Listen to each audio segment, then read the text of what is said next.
ਸਾਖਤ ਆਪ ਉਪਾਇ ਕੈ ਕਰਤਾ, ਆਪੇ ਹੁਕਮ ਵਰਤਾਏ। ਹੁਕਮ ਵਰਤਾਏ ਆਪ ਵੇਖੈ, ਗੁਰਮੁਖ ਕਿਸੈ ਬੁਝਾਏ। ਸਿਵ ਸਾਖਤ ਆਪ ਉਪਾਇ ਕੈ ਕਰਤਾ। ਵਾਹਿਗੁਰੂ ਜੀ ਕਾ ਖਾਲਸਾ, ਵਾਹਿਗੁਰੂ ਜੀ ਕੀ ਫਤਿਹ। ਕੋਟ ਬ੍ਰਹਮੰਡਾਂ ਦੇ ਮਾਲਕ ਗੁਰੂ ਅਟਲ ਸ਼ਬਦ ਅਵਤਾਰ ਦਸਾਂ ਪਾਤਸ਼ਾਹੀਆਂ ਦੀ ਆਤਮਕ ਜੋਤ, ਧੰਨ ਧੰਨ ਸਤਿਗੁਰੂ ਸ੍ਰੀ ਗੁਰੂ ਗ੍ਰੰਥ ਸਾਹਿਬ ਸੱਚੇ ਪਾਤਸ਼ਾਹ ਜੀ ਮਹਾਰਾਜ ਜੀ ਦੀ ਪਵਿੱਤਰ ਪਾਵਨ ਹਜ਼ੂਰੀ ਦੇ ਵਿੱਚ ਜੁੜਨ ਬੈਠੀ ਗੁਰੂ ਰੂਪ ਗੁਰੂ ਖਾਲਸਾ ਸਾਧ ਸੰਗਤ ਜੀਓ, ਆਓ ਬੜੀ ਪਿਆਰ ਅਰ ਸਤਿਕਾਰ ਦੇ ਨਾਲ ਅੰਮ੍ਰਿਤ ਬਾਣੀ ਹਰ ਹਰ ਤੇਰੀ ਸੁਣ ਸੁਣ ਹੋਵੇ ਪਰਮਤ ਮੇਰੀ। ਜਲਨ ਬੁਝੀ ਸੀਤਲ ਹੋਏ ਮਨਵਾ, ਸਤਿਗੁਰ ਕਾ ਦਰਸ਼ਨ ਪਾਈ ਜੀਓ। ਸਤਿਗੁਰਾਂ ਦੀ ਪਵਿੱਤਰ ਅੰਮ੍ਰਿਤ ਬਾਣੀ ਦੀ ਕਥਾ ਵਿਚਾਰ ਵਿਆਖਿਆ ਸੋ ਸਰਵਣ ਕਰਕੇ ਲਾਹਾ ਪ੍ਰਾਪਤ ਕਰੋ ਜੀ। ਇੱਕ ਵਾਰ ਉਚਾਰਨ ਕਰੋ ਸਤਿਨਾਮ ਸ੍ਰੀ ਵਾਹਿਗੁਰੂ ਜੀ। ਸਤਿਨਾਮ ਸ੍ਰੀ ਵਾਹਿਗੁਰੂ ਸਾਹਿਬ ਜੀ। ਸਿਵ ਸਾਖਤ ਆਪ ਉਪਾਇ ਕੈ ਕਰਤਾ। ਸਿਵ ਪੁਰਖ ਅਤੇ ਸਖਤ ਪ੍ਰਕਿਰਤੀ ਜਾਂ ਸਿਵ ਕਲਿਆਣ ਸਰੂਪ ਪਰਮੇਸ਼ਰ ਨੇ ਸਖਤ ਮਾਇਆ ਦੁਆਰਾ, ਹਿੰਦੀ ਵਿੱਚ ਸਿਹਾਰੀ ਨੂੰ ਬਿਹਾਰੀ ਬੋਲਦੇ ਨੇ, ਲਿਖਿਆ ਭਗਤ ਜਾਂਦਾ ਪਰ ਪੜ੍ਹਿਆ ਭਗਤੀ ਜਾਂਦਾ। ਇੰਜ ਇਹ ਲਿਖਿਆ ਸਖਤ ਹੈ ਪਰ ਅਰਥ ਸ਼ਕਤੀ ਦਾ ਹੈ। ਸੋ ਕਲਿਆਣ ਸਰੂਪ ਪਰਮੇਸ਼ਰ ਨੇ ਆਪ ਦੀ ਸਖਤ ਸ਼ਕਤੀ ਮਾਇਆ ਦੁਆਰਾ ਜਾਂ ਕਰਤਾ ਪੁਰਖ ਨੇ ਸਿਵ ਸਤੋ ਗੁਣ ਤੇ ਸਖਤ ਭਵਤਮੋ ਗੁਣ ਤੇ ਰਜੋ ਗੁਣ ਦੁਆਰਾ ਆਪ ਹੀ ਜਗਤ ਜੀਵਾਂ ਨੂੰ ਪੈਦਾ ਕਰਕੇ ਆਪੇ ਹੁਕਮ ਵਰਤਾਏ। ਫਿਰ ਆਪ ਹੀ ਜਗਤ ਦੇ ਜੀਵਾਂ ਨੂੰ ਆਪਣੇ ਹੁਕਮ ਦੇ ਵਿੱਚ ਵਰਤਾ ਰਿਹਾ ਹੈ। ਇਸੇ ਪ੍ਰਕਾਰ ਸਿਵ ਸਾਖਤ ਆਪ ਉਪਾਇ ਕੈ ਕਰਤਾ। ਪਰਮੇਸ਼ਰ ਚੇਤਨ ਸੱਤਾ ਤੇ ਅਚੇਤਨ ਤਾਕਤ ਪੈਦਾ ਕਰਕੇ ਆਪੇ ਹੁਕਮ ਵਰਤਾਏ। ਜੀਵਾਂ ਨੂੰ ਆਪਣੇ ਹੁਕਮ ਦੇ ਵਿੱਚ ਵਰਤਾਉਂਦਾ ਹੈ। ਆਪਣੇ ਹੁਕਮ ਵਰਤਾ ਕੇ ਆਪ ਵੀ ਸਭ ਕੁਝ ਲਿਖ ਰਿਹਾ ਹੈ। ਹੁਕਮ ਅੰਦਰ ਸਭ ਕੋ ਬਾਹਰ ਹੁਕਮ ਨਾ ਗੋਏ। ਨਾਨਕ ਹੁਕਮ ਜੇ ਬੁਝੈ ਤਾਂ ਹਉਮੈ ਕਹੈ ਨਾ ਗੋਏ। ਸੋ ਸਤਿਗੁਰੂ ਨਾਨਕ ਦੇਵ ਮਹਾਰਾਜ ਦਾ ਬਚਨ ਹੈ ਕਿ ਸਭ ਸ੍ਰਿਸ਼ਟੀ ਪਰਮਾਤਮਾ ਦੇ ਹੁਕਮ ਦੇ ਵਿੱਚ ਹੈ। ਹੁਕਮ ਤੋਂ ਬਗੈਰ ਸਿਆਣੇ ਕਹਿੰਦੇ ਕਿ ਪੱਤਾ ਵੀ ਨਹੀਂ ਹਿਲ ਸਕਦਾ, ਕੋਈ ਵੀ ਹੁਕਮ ਤੋਂ ਬਾਹਰ ਨਹੀਂ ਹੈ। ਹੁਕਮ ਵਰਤਾਏ ਆਪ ਵੇਖੈ। ਸਾਰਿਆਂ ਉੱਪਰ ਆਪ ਹੁਕਮ ਵਰਤਾਉਂਦਾ ਹੈ ਅਤੇ ਆਪ ਹੀ ਜੀਵਾਂ ਦੇ ਚੰਗੇ ਮੰਦੇ ਕੀਤੇ ਕਰਮ ਵੇਖ ਰਿਹਾ ਹੈ। ਗੁਰਮੁਖ ਕਿਸੈ ਬੁਝਾਏ। ਆਪ ਹੀ ਕਿਸੇ ਵੇਲੇ ਗੁਰਮੁਖ ਜਨ ਦਾਈ ਗੁਰਾਂ ਦੁਆਰਾ ਆਪਣੇ ਸਰੂਪ ਦੀ ਸਮਝ ਦਿੰਦਾ ਹੈ ਆਪਣਾ ਆਪ ਬੁਝਾਉਂਦਾ ਹੈ। ਹੋਏ ਬੰਧਨ ਹੋਵੈ ਮੁਕਤ, ਸੋ ਜਿਹੜਾ ਵੀ ਪੁਰਖ ਸ਼ਬਦ ਮਨ ਵਸਾਏ, ਗੁਰੂ ਉਪਦੇਸ਼ ਦੁਆਰਾ ਵਾਹਿਗੁਰੂ ਨਾਮ ਨੂੰ ਹਿਰਦੇ ਵਿੱਚ ਵਸਾਉਂਦਾ ਹੈ, ਉਹ ਕਰਤਾ ਭੁਗਤਾ ਹੰਗਤਾ ਮਮਤਾ ਜਮਨ ਮਨ ਆਦਿਕ ਦੇ ਜੋ ਬੰਧਨ ਜੰਜਾਲ ਹੈ ਉਹ ਭੰਨ ਕੇ ਮੁਕਤ ਰੂਪ ਹੁੰਦਾ ਹੈ। ਗੁਰਮੁਖ ਜਿਸਨੋ ਆਪ ਕਰੇ ਸੋ ਹੋਵੈ, ਜਿਸ ਨੂੰ ਪਰਮੇਸ਼ਰ ਆਪ ਗੁਰਮੁਖ ਬਣਾਉਣਾ ਕਰਦਾ ਹੈ ਉਹੀ ਗੁਰਮੁਖ ਹੁੰਦਾ ਹੈ। ਏਕਸ ਸਿਓ ਲਿਵ ਲਾਏ, ਔਰ ਫਿਰ ਕੇਵਲ ਇੱਕ ਪਰਮੇਸ਼ਰ ਨਾਲ ਹੀ ਉਹ ਚਿੱਤ ਦੀ ਬਿਰਤੀ ਨੂੰ ਲਾਉਂਦਾ ਹੈ। ਕਹੈ ਨਾਨਕ ਆਪ ਕਰਤਾ, ਸਤਿਗੁਰੂ ਜੀ ਕਹਿੰਦੇ ਨੇ ਕਿ ਉਹ ਕਰਤਾ ਰਚਨਾ ਹਰ ਪਰਮੇਸ਼ਰ ਆਪ ਹੀ, ਆਪੇ ਹੁਕਮ 부ਝਾਏ, ਗੁਰੂ ਸਰੂਪ ਹੋ ਕੇ ਆਪਣੇ ਹੁਕਮ ਦੇ ਤਾਈ ਸਮਝਾ ਦਿੰਦਾ ਹੈ। ਇੱਕ ਸ਼ੰਕਾਵਾਦੀ ਨੇ ਕਿਹਾ ਕਿ हे ਸਤਿਗੁਰੂ ਜੀ, ਤੁਸੀਂ ਗੁਰਬਾਣੀ ਕਿਸ ਲਈ ਰਚੀ ਹੈ? ਉਪਦੇਸ਼ ਤਾਂ ਸਿਮਰਤੀਆਂ ਦੇ ਸ਼ਾਸਤਰ ਵੀ ਦੇ ਸਕਦੇ ਹਨ। ਤਾਂ ਇਹ ਸੁਣ ਕੇ ਸਤਿਗੁਰੂ ਜੀ ਉੱਤਰ ਬਖਸ਼ਦੇ ਹਨ।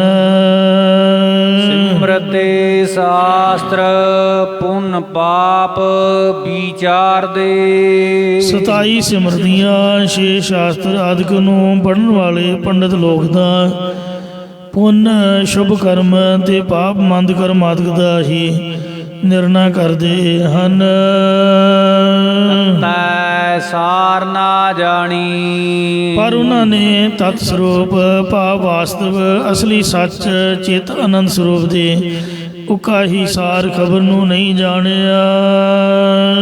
ਤੈ ਸਾਰ ਨਾ ਜਾਣੀ ਗੁਰੂ ਬਾਝਹੁ, ਪੂਰੇ ਗੁਰੂ ਤੋਂ ਬਿਨਾਂ ਤਿੰਨਾਂ ਪੰਡਤ ਲੋਕਾਂ ਨੇ ਸਿਮਰਤੀਆਂ ਸ਼ਾਸਤਰਾਂ ਦੇ ਨਿਰਣਾ ਕਰਨੇ ਕਰਕੇ ਤਤ ਸਰੂਪ ਦੀ ਖਬਰ ਪਿੱਛੇ ਵੀ ਨਹੀਂ ਜਾਣੀ ਤੇ ਹੁਣ ਵਰਤਮਾਨ ਸਮੇਂ ਵਿੱਚ ਵੀ ਤਤ ਸਰੂਪ ਦੇ ਉਕਾ ਹੀ ਖਬਰ ਨਹੀਂ ਜਾਣੀ, ਜਾਂ ਤ੍ਰਿਸ਼ਨਾ ਰੂਪ ਅਗਨੀ ਨਾਲ ਗਰਮ ਹੋਇਆਂ ਨੇ ਪ੍ਰਭੂ ਪ੍ਰਾਪਤੀ ਦੇ ਉਕਾ ਹੀ ਖਬਰ ਨਹੀਂ ਜਾਣੀ। ਤੈ ਸਾਰ ਨਾ ਜਾਣੀ ਗੁਰੂ ਬਾਝਹੁ, ਤਤੈ ਸਾਰ ਨਾ ਜਾਣੀ।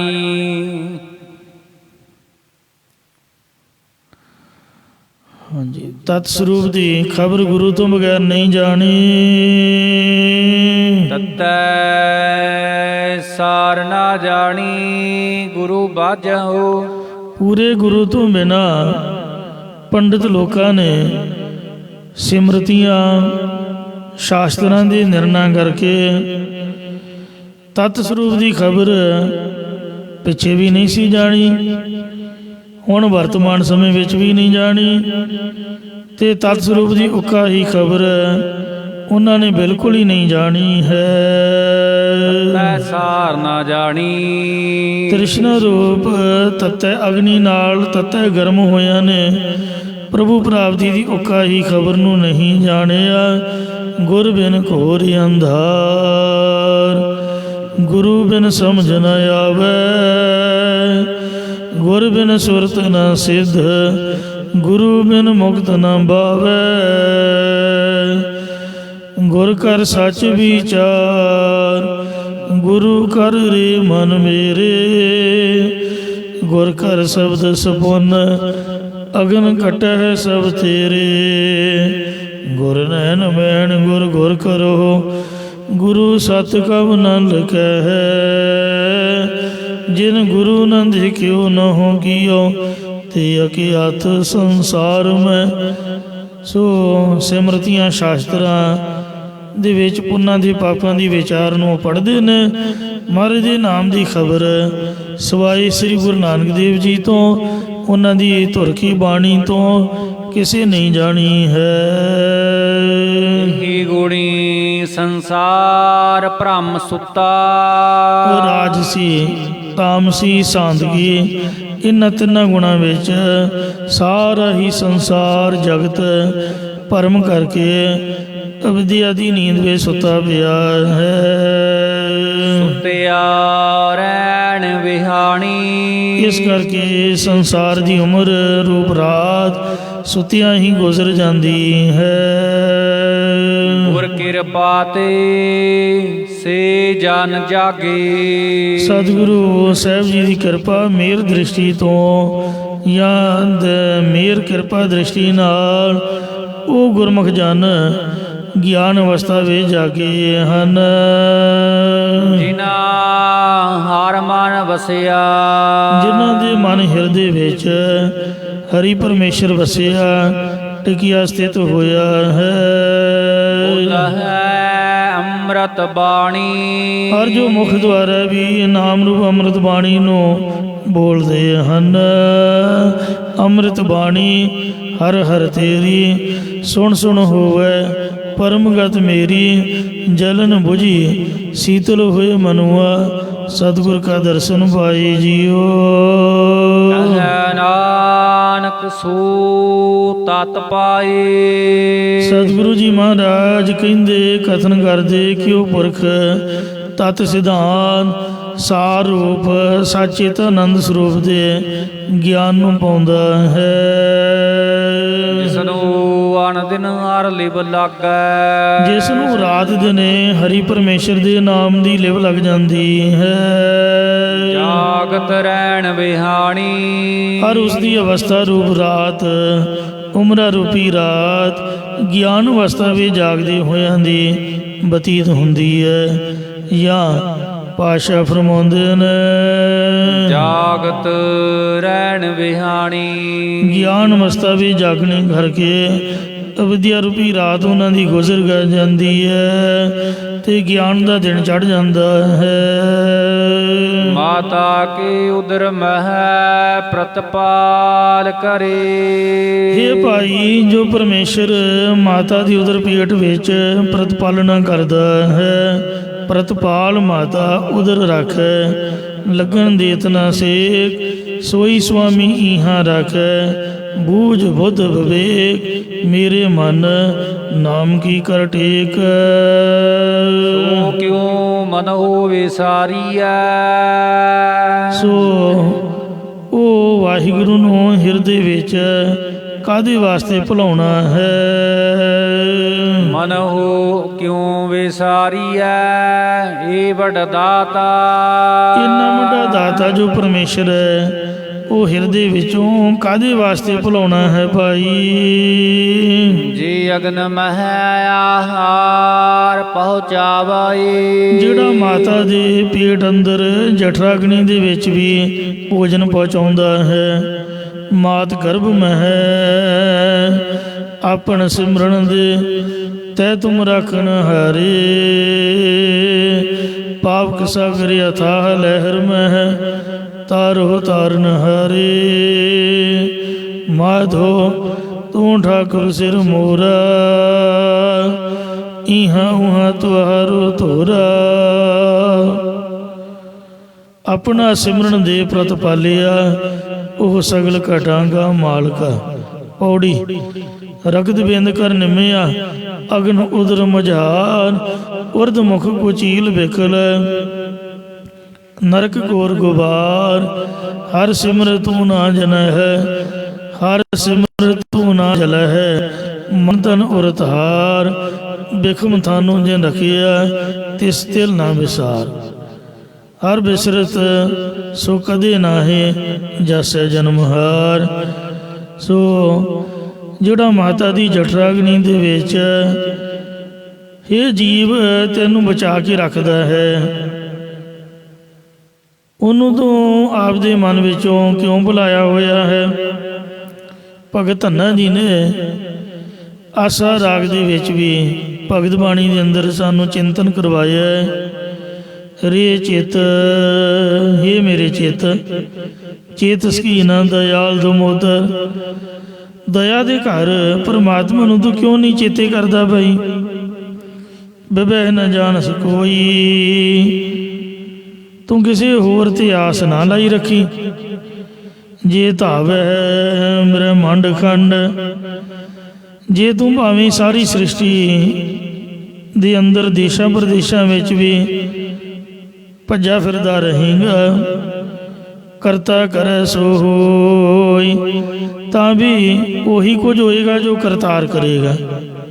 ਮਤਲਬ ਵਾਹਿਗੁਰੂ ਦਾ ਸਿਮਰਨ ਛੱਡ ਕੇ ਤੇ ਤੂੰ ਰੋਜੀ ਰੋਟੀ ਦੇ ਬਹਾਨੇ ਨਾਲ ਤ੍ਰਿਸ਼ਨਾ ਦੀ ਅੱਗ ਵਿੱਚ ਜਲਿਆ, ਕਦੀ ਦੇ ਕਿਸੇ ਦੇਸ਼ ਕਦੀ ਕਿਸੇ ਦੇਸ਼, ਦੇਸ਼ ਛੋੜ ਪਰਦੇਸੈ ਧਾਇਆ।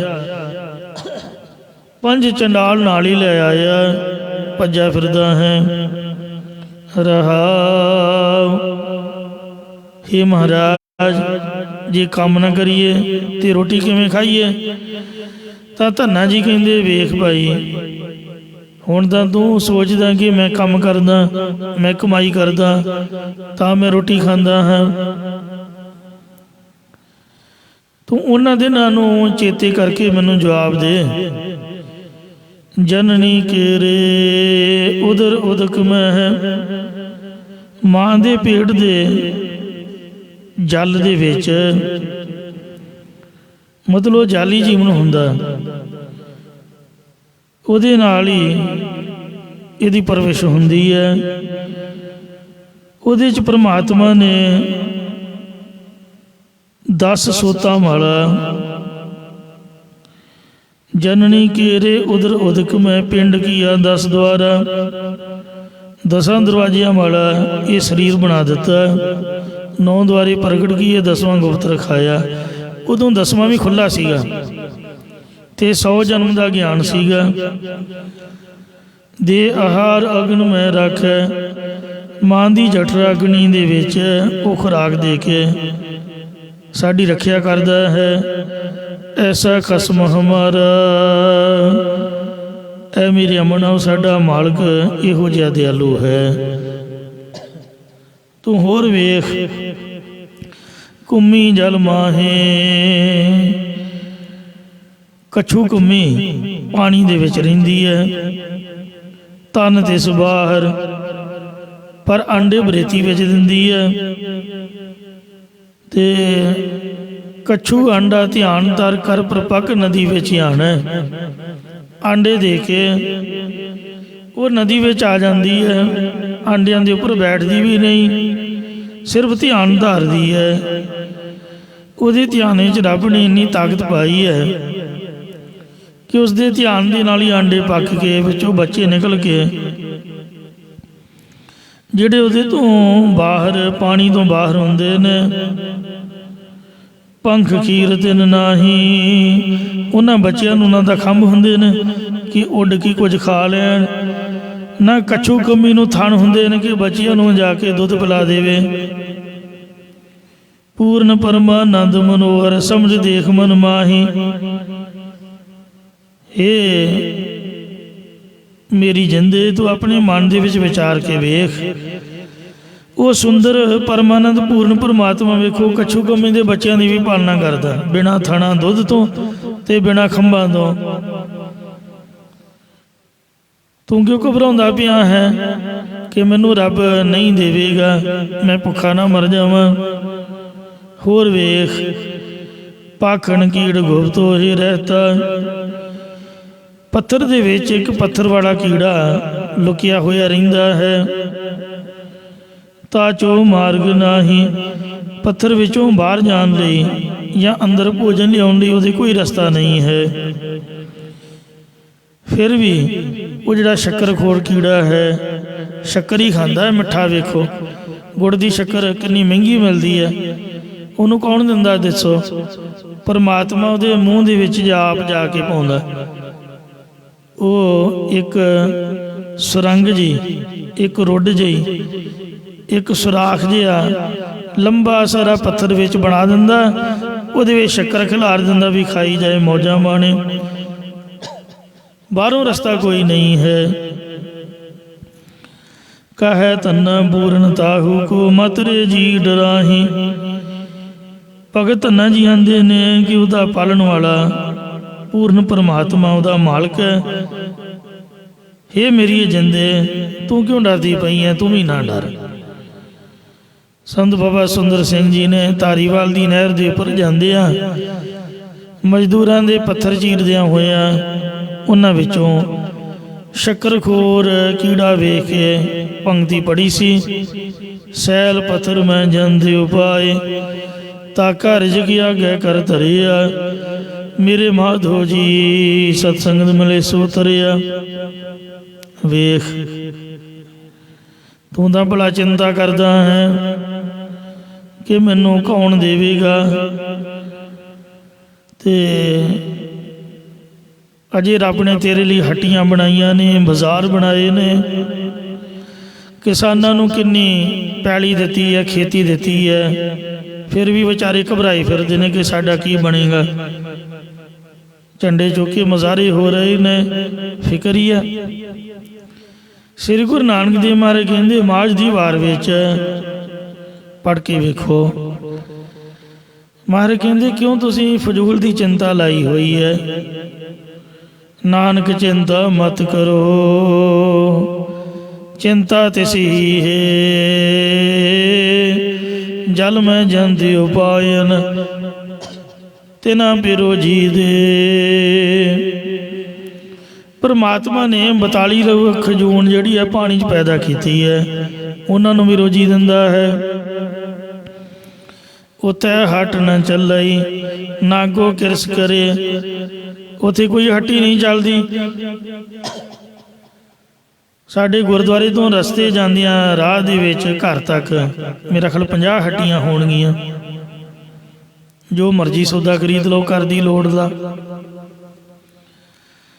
ते ना को किरस करे, साड़ी पैली भी है, घर की खेती भी है, जो मर्जी बीजो, गंढे मूलियां गाजर जो मर्जी वड्डो खाओ, कणक झोना आदि किसी चीज़ की घाट नहीं है। उत्थे वेखो पानी दे विच कोई खेती भी नहीं करता, कोई उत्थे मंडी भी नहीं लगती, कोई आड़तियां नहीं बहिंदा। 42 ਲੱਖ जूना उत्थे भी तो रब ही दिंदा, वो बेचारे किहड़ी दुकान तो खरीदते, किहड़ी खेती करते ने जी, उन्होंने परमात्मा दिंदा है। तो तू चंगा भला हट्टियां च मौजा मारदा होया, पैली बन्ने खेती करदा होया, फिर भी घबराया पिया है। सतगुरु नानक देव महाराज कहते नानक चिंता मत करो चिंता तिसी है।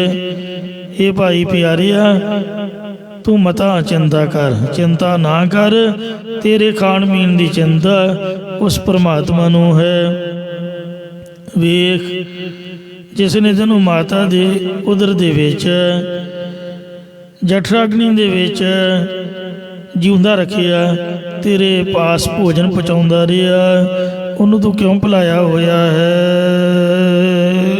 सो क्यों मन होवे सारिया, उस वाहिगुरु नू क्यों भुलाइए पाइए। तू आप दी चिंता क्यों करदा पिया है, आप दी माँ की चिंता क्यों करदा, आप दे भरा दी, आप दे प्यो की क्यों चिंता करदा पिया है।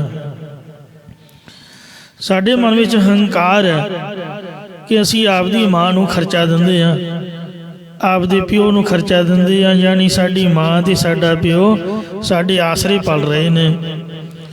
माँ प्यो नू फजूल दा हंकार है भी बच्चियां नू आपां पालिया, बच्चे साडे आसरे सन, ते असीं बच्चियां नू विआहिया, उन्हां दी पालना पोसना, उन्हां दी जायदाद बनाई, ते फिर बाद दे विच भी चिंता रहिंदी है कि बच्चियां दी पालना कौन करेगा। सानू आपदे बच्चियां दा फिक्र है कि बच्चियां दा खर्चा किवें चलेगा।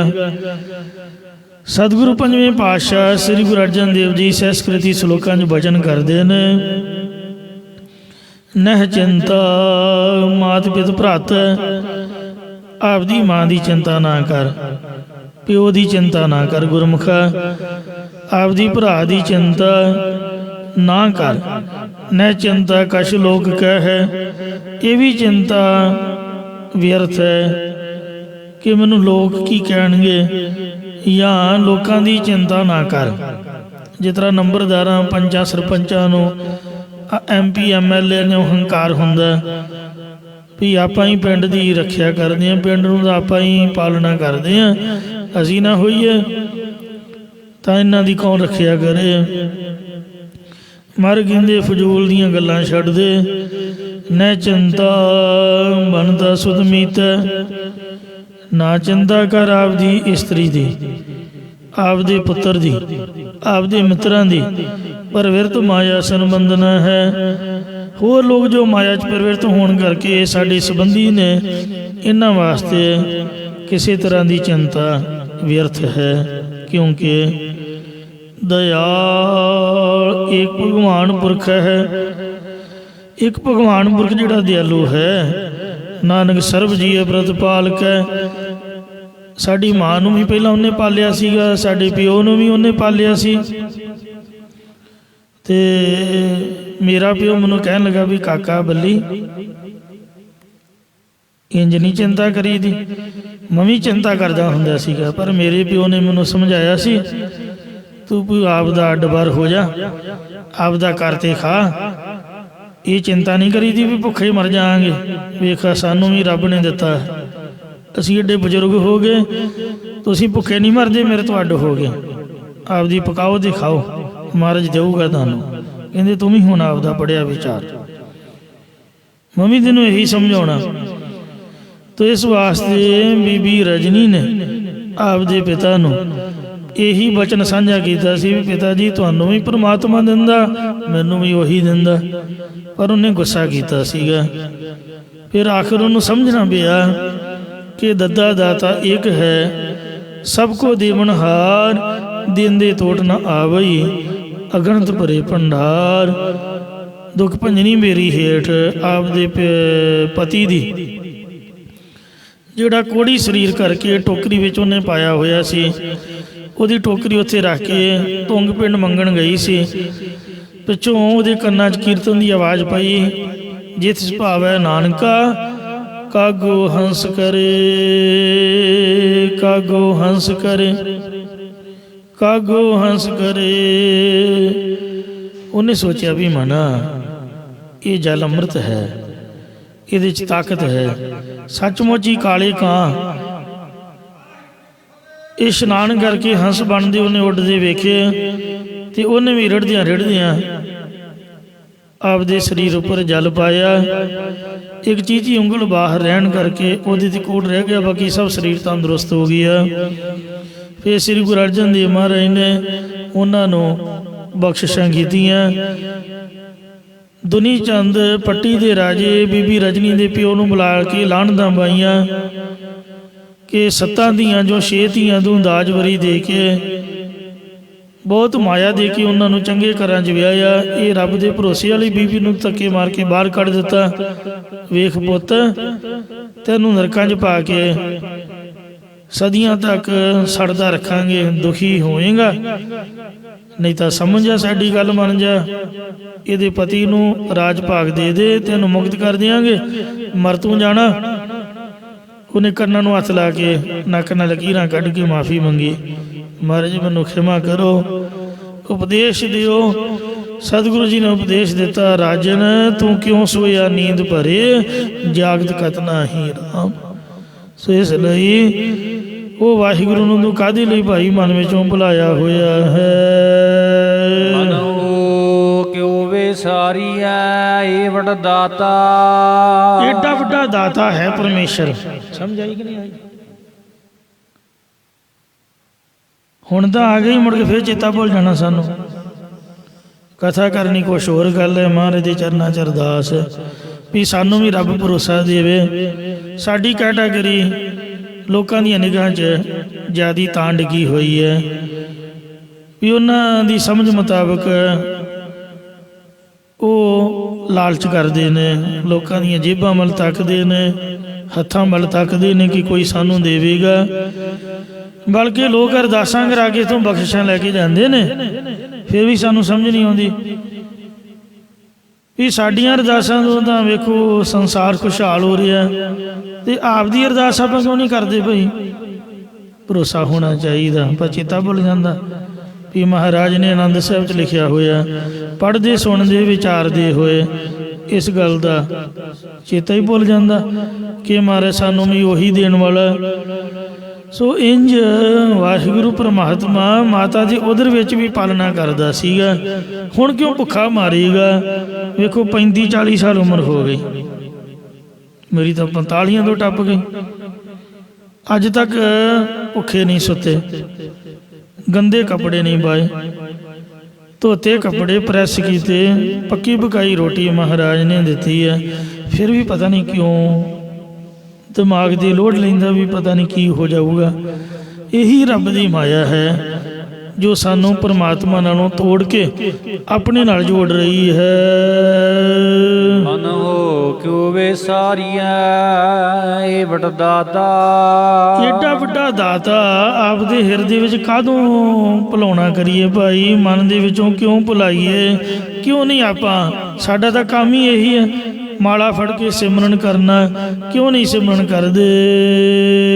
ਅਗਨ ਮਹਿ ਆਹਾਰ ਪਹੁੰਚਾਵੇ, ਜਿਹੜਾ ਵਾਹਿਗੁਰੂ ਮਾਤਾ ਦੇ ਪੇਟ ਅੰਦਰ ਜਠਰਾਗਨੀ ਦੇ ਵਿੱਚ ਵੀ ਭੋਜਨ ਪਹੁੰਚਾਉਂਦਾ ਹੈ। ਇੱਕ ਗਿਆਨੀ ਜੀ ਦੀ ਸਾਖੀ ਮੈਨੂੰ ਯਾਦ ਆ ਗਈ, ਕਥਾਵਾਚਕ ਸਿੰਘ ਦੀ। ਕਲਗੀਧਰ ਦਸ਼ਮੇਸ਼ ਪਿਤਾ ਸ੍ਰੀ ਗੁਰੂ ਗੋਬਿੰਦ ਸਿੰਘ ਸਾਹਿਬ ਜੀ ਦੇ ਵੇਲੇ ਦੀ ਬਾਤ ਹੈ। ਉਹ ਵਿਚਾਰਾ ਮਸਾਂ ਆਪਦਾ ਕਾਰੋਬਾਰ ਸੈੱਟ ਕਰਕੇ ਤੇ 6 ਮਹੀਨਿਆਂ ਬਾਅਦ ਲੋਕ ਆਉਂਦੇ ਸੀਗੇ ਦਰਸ਼ਨ ਕਰਨ ਲਈ। ਆਇਆ 2-4 ਦਿਨ ਕੱਢ ਕੇ ਤੇ ਉਹ ਮਾੜੇ ਕਰਮਾਂ ਨੂੰ ਕਿਤੇ ਉਹ ਸੰਗਤ ਆ ਗਈ ਉਹਦੇ ਸਾਹਮਣੇ ਤੇ ਕਹਿੰਦੀ ਮਹਾਰਾਜ ਸਾਡੇ ਇਲਾਕੇ ਚਰਨ ਪਾਓ, ਸਾਨੂੰ ਕੋਈ ਬਾਣੀ ਦੀ ਕਥਾ ਸੁਣਾਓ, ਸਾਨੂੰ ਸੋਝੀ ਆਏ। ਤੇ ਉਹ ਬੈਠਾ ਹੋਇਆ ਗੁਰੂ ਸਾਹਿਬ ਦੀ ਖੁਸ਼ੀ ਲੈ ਰਿਹਾ ਸੀ। ਮਾਰੇ ਕਹਿੰਦਾ ਲੈ ਆਹ ਕਥਾਵਾਚਕ ਤਾਂ ਕੋਲ ਹੀ ਬੈਠਾ ਹੋਇਆ, ਇਹਨੂੰ ਲੈ ਜਾਓ ਆਪਦੇ ਪਿੰਡ, ਸਾਡਾ ਜਾਣਾ ਦਾ ਮੁਨਾਸਬ ਨਹੀਂ ਹੈ, ਅਸੀਂ ਰੁਝੇਵਿਆਂ ਵਿੱਚ ਸੰਗਤ ਇੱਥੇ ਆਉਂਦੀ ਹੈ ਤੇ ਕਾਫੀ ਜੋੜ ਮੇਲਾ ਹੁੰਦਾ, ਤੁਸੀਂ ਇਹਨੂੰ ਲੈ ਜਾਓ ਸਿੰਘ ਨੂੰ। ਕਹਿੰਦਾ ਜੀ ਨਾ ਮਹਾਰਾਜ ਮੇਰਾ ਨਹੀਂ ਸਰਦਾ, ਮਹਾਰਾਜ ਮੈਂ ਤਾਂ ਮਸਾਂ ਹੀ ਆਪਦਾ 2-4 ਦਿਨ ਕਾਰੋਬਾਰ ਸੈੱਟ ਕਰਕੇ ਆਇਆ, ਨਿਆਣੇ ਮੇਰੇ ਤੋਂ ਬਗੈਰ ਭੁੱਖੇ ਮਰ ਜਾਣਗੇ। ਸੱਚੇ ਪਾਤਸ਼ਾਹ ਕਹਿੰਦੇ ਵੀ ਧੀਰਜ ਰੱਖੀ ਦੀ ਹੈ, ਹੌਸਲਾ ਰੱਖੀ ਦਾ, ਕੋਈ ਗੱਲ ਨਹੀਂ, ਆਪੇ ਸ੍ਰੀ ਗੁਰੂ ਨਾਨਕ ਦੇਵ ਮਹਾਰਾਜ ਕਿਰਪਾ ਕਰੇਗਾ। ਉਹ ਜੀ ਨਾ ਹੀ ਮੰਨਿਆ, ਕਹਿੰਦਾ ਮੈਂ ਤਾਂ ਨਹੀਂ ਜਾਣਾ ਜੀ, ਮੈਂ ਤਾਂ ਆਪਦੇ ਦਰਸ਼ਨ ਮੇਲੇ ਕਰਨ ਆਇਆ, 2-4 ਦਿਨ ਰਹਿ ਕੇ ਆਪਦੇ ਪਿੰਡ ਜਾਊਂਗਾ, ਮੇਰੇ ਪਿੰਡ ਦੀ ਸੰਗਤ ਆਈ ਹੈ ਉਹਨਾਂ ਨਾਲ ਹੀ ਮੈਂ ਜਾਣਾ ਹੈ। ਉਹ ਸੰਗਤ ਮੂੰਹ ਵੱਲ ਵੇਖੇ ਸਿੰਘ ਵੀ ਕੀ ਬੋਲ ਰਿਹਾ। ਸਤਿਗੁਰੂ ਮਹਾਰਾਜ ਨੇ ਉਦੋਂ ਤਾਂ ਚੁੱਪ ਕੀਤੀ ਰੱਖੀ, ਮੁੜ ਕੇ ਬਾਅਦ 'ਚ ਉਹਨਾਂ ਨੂੰ ਪਾਸੇ ਕਰਕੇ ਕਹਿੰਦੇ ਵੀ ਤੁਸੀਂ ਆਉਂ ਜਾਓ, ਇਉਂ ਕਰੋ ਵੀ ਆਪਦੇ ਪਿੰਡ ਨੂੰ ਜਾਓ, ਅਸੀਂ ਇਹਨੂੰ ਤੁਹਾਡੇ ਕੋਲ ਭੇਜ ਦਿਆਂਗੇ ਤੇ ਇਹ ਆਪੇ ਆਊਗਾ, ਪਰ ਤੁਸੀਂ ਪਿਆਰ ਨਾਲ ਰਹਿ ਕੇ ਕਥਾ ਕਰਾਉਣੀ। ਇਹ ਮਹਾਰਾਜ ਨੇ ਸੰਗਤ ਨੂੰ ਤੋਰਤਾ ਤੇ ਉਹ ਜਿਸ ਵਕਤ ਜਾਣ ਲਈ ਤਿਆਰ ਹੋਇਆ, ਸਤਿਗੁਰੂ ਮਹਾਰਾਜ ਨੇ ਉਹਨੂੰ ਹੁਕਮਨਾਮਾ ਫੜਾ ਦਿੱਤਾ। ਕਹਿੰਦੇ ਚੱਲ ਇਉਂ ਕਰੀ ਵੀ ਜਾਂਦੀ ਬਾਕੀ ਹੁਕਮਨਾਮਾ ਤਾਂ ਦੇ ਜਾਈ ਸੰਗਤ ਨੂੰ। ਕਹਿੰਦਾ ਜੀ ਹਾਂ ਇਹ ਕੰਮ ਮੈਂ ਕਰੂੰਗਾ, ਹੁਕਮਨਾਮਾ ਤੁਹਾਡਾ ਜ਼ਰੂਰ ਦੇਈ ਜਾਊਂਗਾ। ਜਦੋਂ ਹੁਕਮਨਾਮਾ ਲੈ ਕੇ ਉਸੇ ਹੀ ਨਗਰ ਵਿੱਚ ਪਹੁੰਚਿਆ ਤਾਂ ਉਹਦੇ ਵਿੱਚ ਗੁਰੂ ਸਾਹਿਬ ਨੇ 22 ਆਰਡਰ ਲਿਖਿਆ ਹੋਇਆ ਸੀ, ਹੁਕਮ ਲਿਖਿਆ ਸੀ ਕਿ ਇਹ ਸਿੰਘ ਕਥਾ ਕਰਨ ਲਈ ਤੁਹਾਡੇ ਕੋਲ ਭੇਜ ਰਹੇ ਹਾਂ, ਇਹਨੂੰ ਪਿਆਰ ਸਤਿਕਾਰ ਦੇ ਨਾਲ ਰੱਖਣਾ, ਜੇ ਭੱਜੇ ਤੇ ਭੱਜਣ ਨਹੀਂ ਦੇਣਾ, ਕਥਾ ਇਹਦੇ ਕੋਲ ਸੁਣਨੀ ਹੈ, ਜ਼ਬਰਦਸਤੀ ਕਰਾਉਣੀ ਹੈ, ਸੇਵਾ ਪੂਰੀ ਕਰਨੀ ਹੈ ਤੇ ਪੂਰੇ ਸੁੱਖ ਆਨੰਦ ਨਾਲ ਰੱਖਣਾ, ਪਰ ਇਹਨੂੰ 6 ਮਹੀਨੇ ਨਹੀਂ ਜਾਣ ਦੇਣਾ ਲਗਾਤਾਰ, ਕਿਉਂਕਿ ਬਾਣੀ ਇਸ ਤਰ੍ਹਾਂ ਦੀ ਹੈ 2-4 ਦਿਨ ਦਾ ਜੀ ਸਮਝ ਹੀ ਨਹੀਂ ਆਉਂਦੀ ਵੀ ਕੀ ਚੱਲ ਰਿਹਾ ਹੈ। ਸਾਨੂੰ ਆਪ ਨਹੀਂ, ਥੋੜ੍ਹੇ ਕੁ ਦਿਨਾਂ ਬਾਅਦ 10-20 ਦਿਨਾਂ ਬਾਅਦ ਤਾਂ ਸਮਝ ਆਉਣ ਲੱਗ ਪੈਂਦੀ ਹੈ ਵੀ ਕੀ ਚੱਲ ਰਿਹਾ, ਕੀ ਗੁਰੂ ਸਾਹਿਬ ਫਰਮਾਨ ਕਰ ਰਹੇ ਨੇ। ਹੌਲੀ ਹੌਲੀ ਕਥਾ ਦਾ ਹਿਸਾਬ ਹੀ ਇਸ ਤਰ੍ਹਾਂ ਦਾ ਹੈ, ਕੀਰਤਨ ਦੇ ਵਿੱਚ ਸਾਜ਼ ਬਾਜ਼ਾਂ 'ਚ ਮਨ ਛੇਤੀ ਟਿਕ ਜਾਂਦਾ। ਉਹ ਜੀ ਹੁਕਮਨਾਮਾ ਪੜ੍ਹ ਕੇ ਸੰਗਤਾਂ ਨੇ ਉਹਨੂੰ ਬੇਨਤੀ ਕੀਤੀ ਕਿ ਜੀਓ ਆਇਆਂ ਨੂੰ, ਉਹ ਤਾਂ ਕਿ ਮੈਂ ਤਾਂ ਪਿੰਡ ਨੂੰ ਜਾਣਾ, ਉਹਨੂੰ ਕੀ ਪਤਾ ਸੀ ਕੀ ਲਿਖਿਆ। ਸੰਗਤ ਕਹਿੰਦੀ ਗੁਰਮੁਖ ਪਿਆਰਿਓ ਆਹ ਗੁਰੂ ਮਹਾਰਾਜ ਨੇ ਲਿਖਿਆ ਹੋਇਆ, ਹੁਣ ਤੁਸੀਂ ਇੱਥੇ ਰਹੋਗੇ, ਸਾਹਿਬਾਂ ਦਾ ਹੁਕਮ ਹੈ। ਉਹ ਭੱਜੇ, ਸੰਗਤ ਜਾਣ ਨਾ ਦੇਵੇ। ਮਹੀਨਾ ਕੁ ਤਾਂ ਵਿਚਾਰਾ ਤਰਲੇ ਮਾਰਦਾ ਰਿਹਾ। ਫਿਰ ਸੋਚਿਆ ਵੀ ਚਲੋ ਕੋਈ ਨਹੀਂ, ਮਨਾ ਗੁਰੂ ਨੇ ਮੇਰੇ ਨਾਲ ਚੰਗਾ ਨਹੀਂ ਕੀਤਾ, ਮੇਰੇ ਨਿਆਣੇ ਹੁਣ ਤਾਂ ਮਾਰੀ ਗਏ ਹੋਣਗੇ, ਉਹਨਾਂ ਨੂੰ ਕਿਸੇ ਰੋਟੀ ਨਹੀਂ ਦਿੱਤੀ ਹੋਣੀ, ਕਿਸੇ ਪੁੱਛਿਆ ਨਹੀਂ ਹੋਣਾ, ਚਲੋ ਟੱਬਰ ਤਾਂ ਹੁਣ ਗਿਆ, ਚਲੋ ਗੁਰੂ ਸਾਹਿਬ ਦੇ ਹੁਕਮ ਮੁਤਾਬਕ ਆਪਦਾ ਹੀ ਭਲਾ ਕਰੋ। ਔਖੇ ਸੌਖੇ ਉਹਨੇ 6 ਮਹੀਨੇ ਲਾ ਦਿੱਤੇ ਜੀ। ਕਿਸੇ ਵੀ ਕੰਮ ਨੂੰ ਜਦ ਨਵੇਂ ਸਿਰੋਂ ਕਰੀਏ 10-12 ਦਿਨ, ਹਫਤਾ ਖੰਡ, 15-20 ਦਿਨ ਹੀ ਥੋੜ੍ਹਾ ਜਿਹਾ ਔਖਾ ਲੱਗਦਾ। ਫਿਰ ਜਿਹਨੂੰ ਗੋਰੇ ਕਹਿੰਦੇ ਨੇ ਯੂਜ਼ ਟੂ, ਬੰਦਾ ਹੋ ਰਹਿੰਦਾ ਹੈ। ਇਸ ਲਈ ਮਹੀਨਾ ਕੁ ਨੇ ਔਖਾ ਕੱਟਿਆ। ਬਾਕੀ ਤਾਂ ਫਿਰ ਮਨ ਟਿਕਾ ਕੇ ਉਹ ਕਥਾ ਸੁਣਾਉਂਦਾ ਰਿਹਾ। 6 ਮਹੀਨੇ ਬਾਅਦ ਜਦ ਉਹਨੂੰ ਛੁੱਟੀ ਮਿਲੀ ਤਾਂ ਆਪਦੇ ਘਰ ਨੂੰ ਗਿਆ। ਸੋਚਿਆ ਮਨਾ ਵੇਖਾਂਗੇ, ਉਹ ਤਾਂ ਚੜ੍ਹਾਈ ਕਰ ਗਏ ਹੋਣਗੇ, ਘਰ ਵਾਲੀ ਵੀ ਬੱਚੇ ਵੀ। ਦੂਰੋਂ ਵੇਖਿਆ ਜਿੱਥੇ ਉਹਦੀ ਝੌਂਪੜੀ ਸੀਗੀ, ਕੱਖਾਂ ਦੀ ਕੁੱਲੀ, ਯਾਨੀ ਕੱਚਾ ਕੋਠਾ, ਉੱਤੇ ਕਾਨਿਆਂ ਦੀ ਛੱਤ ਸੀਗੀ, ਉੱਥੇ ਕੁਝ ਵੀ ਨਹੀਂ ਸੀਗਾ। ਥੋੜ੍ਹੇ ਜਿਹੇ ਨਜ਼ਦੀਕ ਹੀ ਇੱਕ ਪੱਕੇ ਮਕਾਨ ਬਣੇ ਹੋਏ ਸੀ। ਕਹਿੰਦੇ ਵੇਖ ਲਓ, ਗਰੀਬ ਦੀ ਛੰਨ ਵੀ ਕਿਸੇ ਢਾਹ ਦਿੱਤੀ, ਬੱਚੇ ਤਾਂ ਮਰਮੁਰੀ ਗਏ, ਛੰਨ ਵੀ ਢਾਹ ਤੀ। ਇਸ ਤਰ੍ਹਾਂ ਫਿਕਰ ਕਰਦਾ ਜਦ ਨਜ਼ਦੀਕ ਪਹੁੰਚਿਆ, ਨਿਆਣਿਆਂ ਦੇ ਕਾਫੀ ਤਕੜੇ ਹੋ ਗਏ, ਖਾ ਪੀ ਕੇ ਖੇਡ ਮੱਲ ਕੇ। ਉਹਨਾਂ ਆਪਦਾ ਪਿਓ ਆਉਂਦਾ ਵੇਖਿਆ, ਪਿਓ ਨੂੰ ਨਹੀਂ ਬੁਲਾਇਆ, ਭੱਜੇ ਭੱਜੇ ਆਪਦੀ ਮਾਂ ਕੋਲ ਗਏ। ਕਹਿੰਦੇ ਮਾਂ, ਕਹਿੰਦੇ ਦੱਸ। ਕਹਿੰਦੇ ਉਹ ਆਪਦਾ ਸਾਡਾ ਪਿਤਾ ਆ ਗਿਆ। ਪਹਿਲਾਂ ਆਪਾਂ ਉਹਦੇ ਹੁੰਦਿਆਂ ਭੁੱਖੇ ਮਰਦੇ ਸੀਗੇ, ਹੁਣ ਫੇਰ ਪਤਾ ਨਹੀਂ ਕਦੋਂ ਆ ਗਿਆ, ਆਪਾਂ ਫਿਰ ਭੁੱਖੇ ਮਰਾਂਗੇ। ਉਚਾਰਨ ਕਰੋ ਸਤਨਾਮ ਸ੍ਰੀ ਵਾਹਿਗੁਰੂ। ਉਹ ਸੁਣ ਕੇ ਹੈਰਾਨ ਰਹਿ ਗਿਆ। ਬੱਚਿਆਂ ਨੇ ਇਹ ਗੱਲ ਕਹੀ, ਸਾਰੀ ਗੱਲਬਾਤ ਪੁੱਛੀ ਤਾਂ ਘਰ ਵਾਲੀ ਨੇ ਦੱਸਿਆ ਕਿ ਜਦ ਨਗਰ ਨਿਵਾਸੀਆਂ ਨੂੰ ਪਤਾ ਲੱਗਾ, ਕੁਝ ਇਲਾਕੇ ਦੀ ਸੰਗਤ ਵੀ ਗਈ ਸੀ ਅਨੰਦਪੁਰ ਸਾਹਿਬ, ਉਹਨਾਂ ਵੇਖਿਆ ਵੀ ਸਿੰਘ ਤਾਂ ਮੰਨਦਾ ਨਹੀਂ ਸੀਗਾ, ਪਰ ਬਦੋ ਬਦੀ ਗੁਰੂ ਸਾਹਿਬ ਨੇ ਹੁਕਮ ਕਰਕੇ ਤੇ ਉਹਨੂੰ ਸੇਵਾ ਵਿੱਚ ਰੱਖ ਲਿਆ ਹੈ। ਗੁਰੂ ਘਰ ਵੀ ਸੇਵਾ ਕਰੀ ਦੀ ਹੋਈ ਹੈ, ਤੇ ਇਸ ਵਾਸਤੇ ਗਰੀਬ ਦਾ ਮੂੰਹ ਗੁਰੂ ਦੀ ਗੋਲਕ। ਹੁਣ ਸਾਡਾ ਫਰਜ਼ ਬਣਦਾ, ਜੇ ਉਹ ਗੁਰੂ ਦੀ ਸੇਵਾ ਦੇ ਵਿੱਚ ਰਹਿ ਪਿਆ ਹੈ, ਉਹਦੇ ਪਰਿਵਾਰ ਦਾ ਆਪਾਂ ਖਿਆਲ ਰੱਖੀਏ। ਸਾਰਿਆਂ ਮਾੜਾ ਮੋਟਾ ਤਿਲ ਫੁਲ ਗਰਾਈ ਇਕੱਠੀ ਕੀਤੀ ਤੇ ਸਭ ਤੋਂ ਪਹਿਲਾਂ ਤਾਂ ਪੱਕਾ ਮਕਾਨ ਬਣਾ ਕੇ ਦਿੱਤਾ। ਫਿਰ 2 ਮੱਝਾਂ ਬੰਨ੍ਹਤੀਆਂ ਕਿ ਕਿਤੋਂ ਦੁੱਧ ਮੰਗਣ ਨਾ ਜਾਣਾ ਪਏ, ਤੇ ਸੰਗਤ ਨੂੰ ਕਿਸੇ ਚੀਜ਼ ਦਾ ਘਾਟਾ ਨਹੀਂ ਪੈਂਦਾ, ਕੋਈ ਘਟਦਾ ਨਹੀਂ। ਥੋੜਾ ਥੋੜਾ ਕਰਕੇ ਕਣਕ ਦੀਆਂ ਬੋਰੀਆਂ ਉਹਨਾਂ ਲਾਤੀਆਂ, ਸਾਲ ਦਾ ਜੋ ਰਾਸ਼ਨ ਜਮ੍ਹਾਂ ਕਰ ਦਿੱਤਾ, ਰਸੋਈ ਭਰ ਦਿੱਤੀ। ਇਸ ਲਈ ਆਉਂਦੇ ਜਾਂਦੇ ਪੁੱਛਦੇ ਵੀ ਨੇ, ਕਿਸੇ ਚੀਜ਼ ਦੀ ਲੋੜ ਤਾਂ ਨਹੀਂ।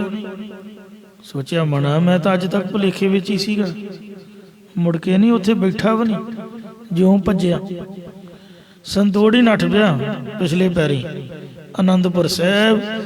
ਧੰਨ ਕਲਗੀਆਂ ਵਾਲੇ ਪਾਤਸ਼ਾਹ ਸ੍ਰੀ ਗੁਰੂ ਗੋਬਿੰਦ ਸਿੰਘ ਸਾਹਿਬ ਮਹਾਰਾਜ ਦੇ ਚਰਨਾਂ ਦੇ ਆ ਕੇ ਜੀ ਉਹ ਨੱਕ ਰਗੜਨ ਲੱਗਾ, ਰੋਈ ਗਿਆ। ਕਹਿੰਦਾ ਮਹਾਰਾਜ ਮੇਰੇ ਮਨ ਵਿੱਚ ਬਹੁਤ ਵੱਡਾ ਭੁਲੇਖਾ ਸੀਗਾ, ਉਹ ਆਪ ਨੇ ਦੂਰ ਕਰ ਦਿੱਤਾ ਹੈ।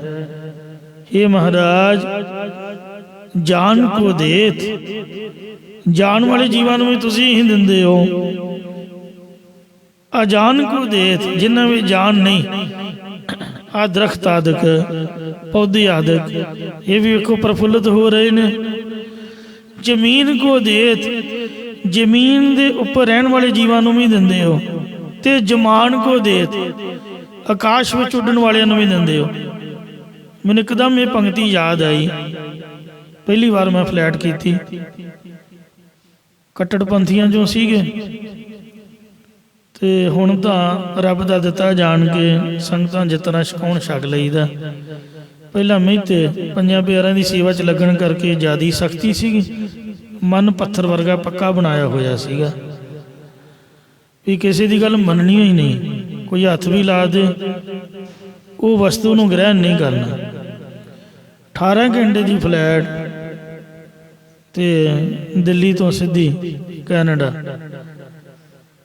ਤੇ 8-10 ਘੰਟੇ ਤਾਂ ਲੰਘ ਗਏ ਇੰਗਲੈਂਡ ਤੱਕ, ਲੰਡਨ ਤੱਕ। ਜਦੋਂ ਜਹਾਜ਼ ਚੇਂਜ ਹੋਇਆ ਤੇ ਉਹ 5-7 ਬੀਬੀਆਂ ਜੋ ਵਿੱਚ ਉਹ ਜਲ ਪਾਣੀ ਵਰਤਾਉਂਦੀਆਂ, ਉਹ ਮੇਰੇ ਦੁਆਲੇ ਹੋ ਗਈਆਂ। ਪਹਿਲਾਂ ਪੁੱਛਦੀਆਂ ਰਹੀਆਂ ਵਾਰੀ ਕਦੀ ਕੋਈ ਆਵੇ ਕਦੀ ਕੋਈ ਆਏ, ਤੇ ਉਹ ਥੈਂਕਸ ਕਹਿ ਕੇ ਉਹਨਾਂ ਨੂੰ ਤੋਰ ਦਿੱਤਾ। ਤੇ ਜਦੋਂ ਲੰਘੇ 12-14 ਘੰਟੇ, 2.5-3 ਘੰਟੇ ਰਹਿ ਗਏ ਲੈਂਡ ਦੇ ਵਿੱਚ, ਉਹ ਮੇਰੇ ਦੁਆਲੇ ਹੋ ਗਈਆਂ, ਸਾਰੀਆਂ ਇਕੱਠੀਆਂ ਹੋ ਕੇ ਆਈਆਂ ਤੇ ਸਵਾਲ ਕਰਨ ਲੱਗੀਆਂ ਵੀ ਸਾਡੇ ਮਨ 'ਚ ਹੈਰਾਨੀ ਹੈ ਵੀ ਤੁਸੀਂ ਆਪਦੇ ਮੂੰਹ 'ਚ ਪਾਣੀ ਦਾ ਘੁੱਟ ਵੀ ਨਹੀਂ ਪਾਇਆ, ਕੋਈ ਵੀ ਚੀਜ਼ ਜਹਾਜ਼ ਦੇ ਵਿੱਚੋਂ ਗ੍ਰਹਿਣ ਨਹੀਂ ਕੀਤੀ। ਕਾਰਨ ਕੀ ਹੈ ਵੀ ਕਿਹੜੀ ਚੀਜ਼ ਪਸੰਦ ਹੈ ਜੋ ਤੁਸੀਂ ਖਾਣੀ ਚਾਹੁੰਦੇ ਹੋ? ਇੰਨਾ ਚਿਰ ਭੁੱਖੇ ਰਹਿਣਾ ਔਖਾ, ਤੇ ਸਾਨੂੰ ਫਿਕਰ ਹੋ ਰਿਹਾ, ਜਿਹੜੀ ਚੀਜ਼ ਕੋ ਆਪਾਂ ਲਿਆ ਕੇ ਦੇਣ ਨੂੰ ਤਿਆਰ ਆ। ਮੈਂ ਹੱਥ ਬੰਨ੍ਹ ਕੇ ਬੇਨਤੀ ਕੀਤੀ ਵੀ ਓਨਲੀ ਹੋਮ ਮੇਡ, ਵੀ ਅਸੀਂ ਆਪਦੇ ਹੱਥ ਦਾ ਘਰ ਦਾ ਬਣਿਆ ਹੋਇਆ ਛਕਦੇ ਹਾਂ, ਹੋਰ ਕਿਸੇ ਚੀਜ਼ ਦੀ ਲੋੜ ਨਹੀਂ। ਇਹ ਮਰਜ਼ਾਦਾ ਹੀ ਇਸ ਤਰ੍ਹਾਂ ਦੀ ਹੈ, ਸਰੀਰ ਨੂੰ ਇਸ ਤਰ੍ਹਾਂ ਦਾ ਬਣਾਇਆ ਹੋਇਆ। ਕਹਿੰਦੇ ਵੀ ਸੌਰੀ, ਘਰ ਦਾ ਬਣਿਆ ਤਾਂ ਨਹੀਂ ਆਪਾਂ ਲਿਆ ਕੇ ਦੇ ਸਕਦੇ, ਤੇ ਪਰ ਹੱਥ ਨਹੀਂ ਆਪਾਂ ਲਾਉਂਦੇ, ਦਸਤਾਨੇ ਪਾਏ ਹੋਏ ਨੇ, ਵੇਖੋ ਚੀਜ਼ਾਂ ਪੈਕ ਨੇ। ਤੇ ਕਿਉਂਕਿ ਉੱਥੇ ਸ਼ਰਾਬ ਵੀ ਨਾਲ ਹੀ ਵਰਤਾਉਂਦੇ ਨੇ। ਹੁਣ ਉਹਨਾਂ ਨੂੰ ਇੰਨੀ ਸਮਝ ਨਹੀਂ, ਵਿੱਚ ਉਹ ਲਿਮਕਾ ਲਈ ਫਿਰਨਗੇ, ਜੂਸ ਜਾਸ ਜਿਹਾ, ਤੇ ਉਸੇ ਹੀ ਰੇਹੜੀ ਜੀ ਤੇ ਸ਼ਰਾਬ ਲਈ ਫਿਰਨਗੇ, ਨਾਲ ਸ਼ਰਾਬ ਦੀਆਂ ਬੋਤਲਾਂ ਵੀ ਰੱਖੀਆਂ ਹੁੰਦੀਆਂ। ਜਿਹਨੂੰ ਸ਼ਰਾਬ ਚਾਹੀਦੀ ਉਹਨੂੰ ਸ਼ਰਾਬ ਪਾ ਕੇ ਦਿੰਦੇ ਨੇ, ਜਿਹਨੂੰ ਜੂਸ ਚਾਹੀਦਾ ਜੂਸ। ਹੁਣ ਉਹਨਾਂ ਨੂੰ ਕੀ ਪਤਾ? ਤੇ ਉਹ ਵਿੱਚ ਵੈਜ ਵੀ ਹੁੰਦਾ, ਵਿੱਚ ਨੌਨ ਵੈਜ ਵੀ ਹੁੰਦਾ,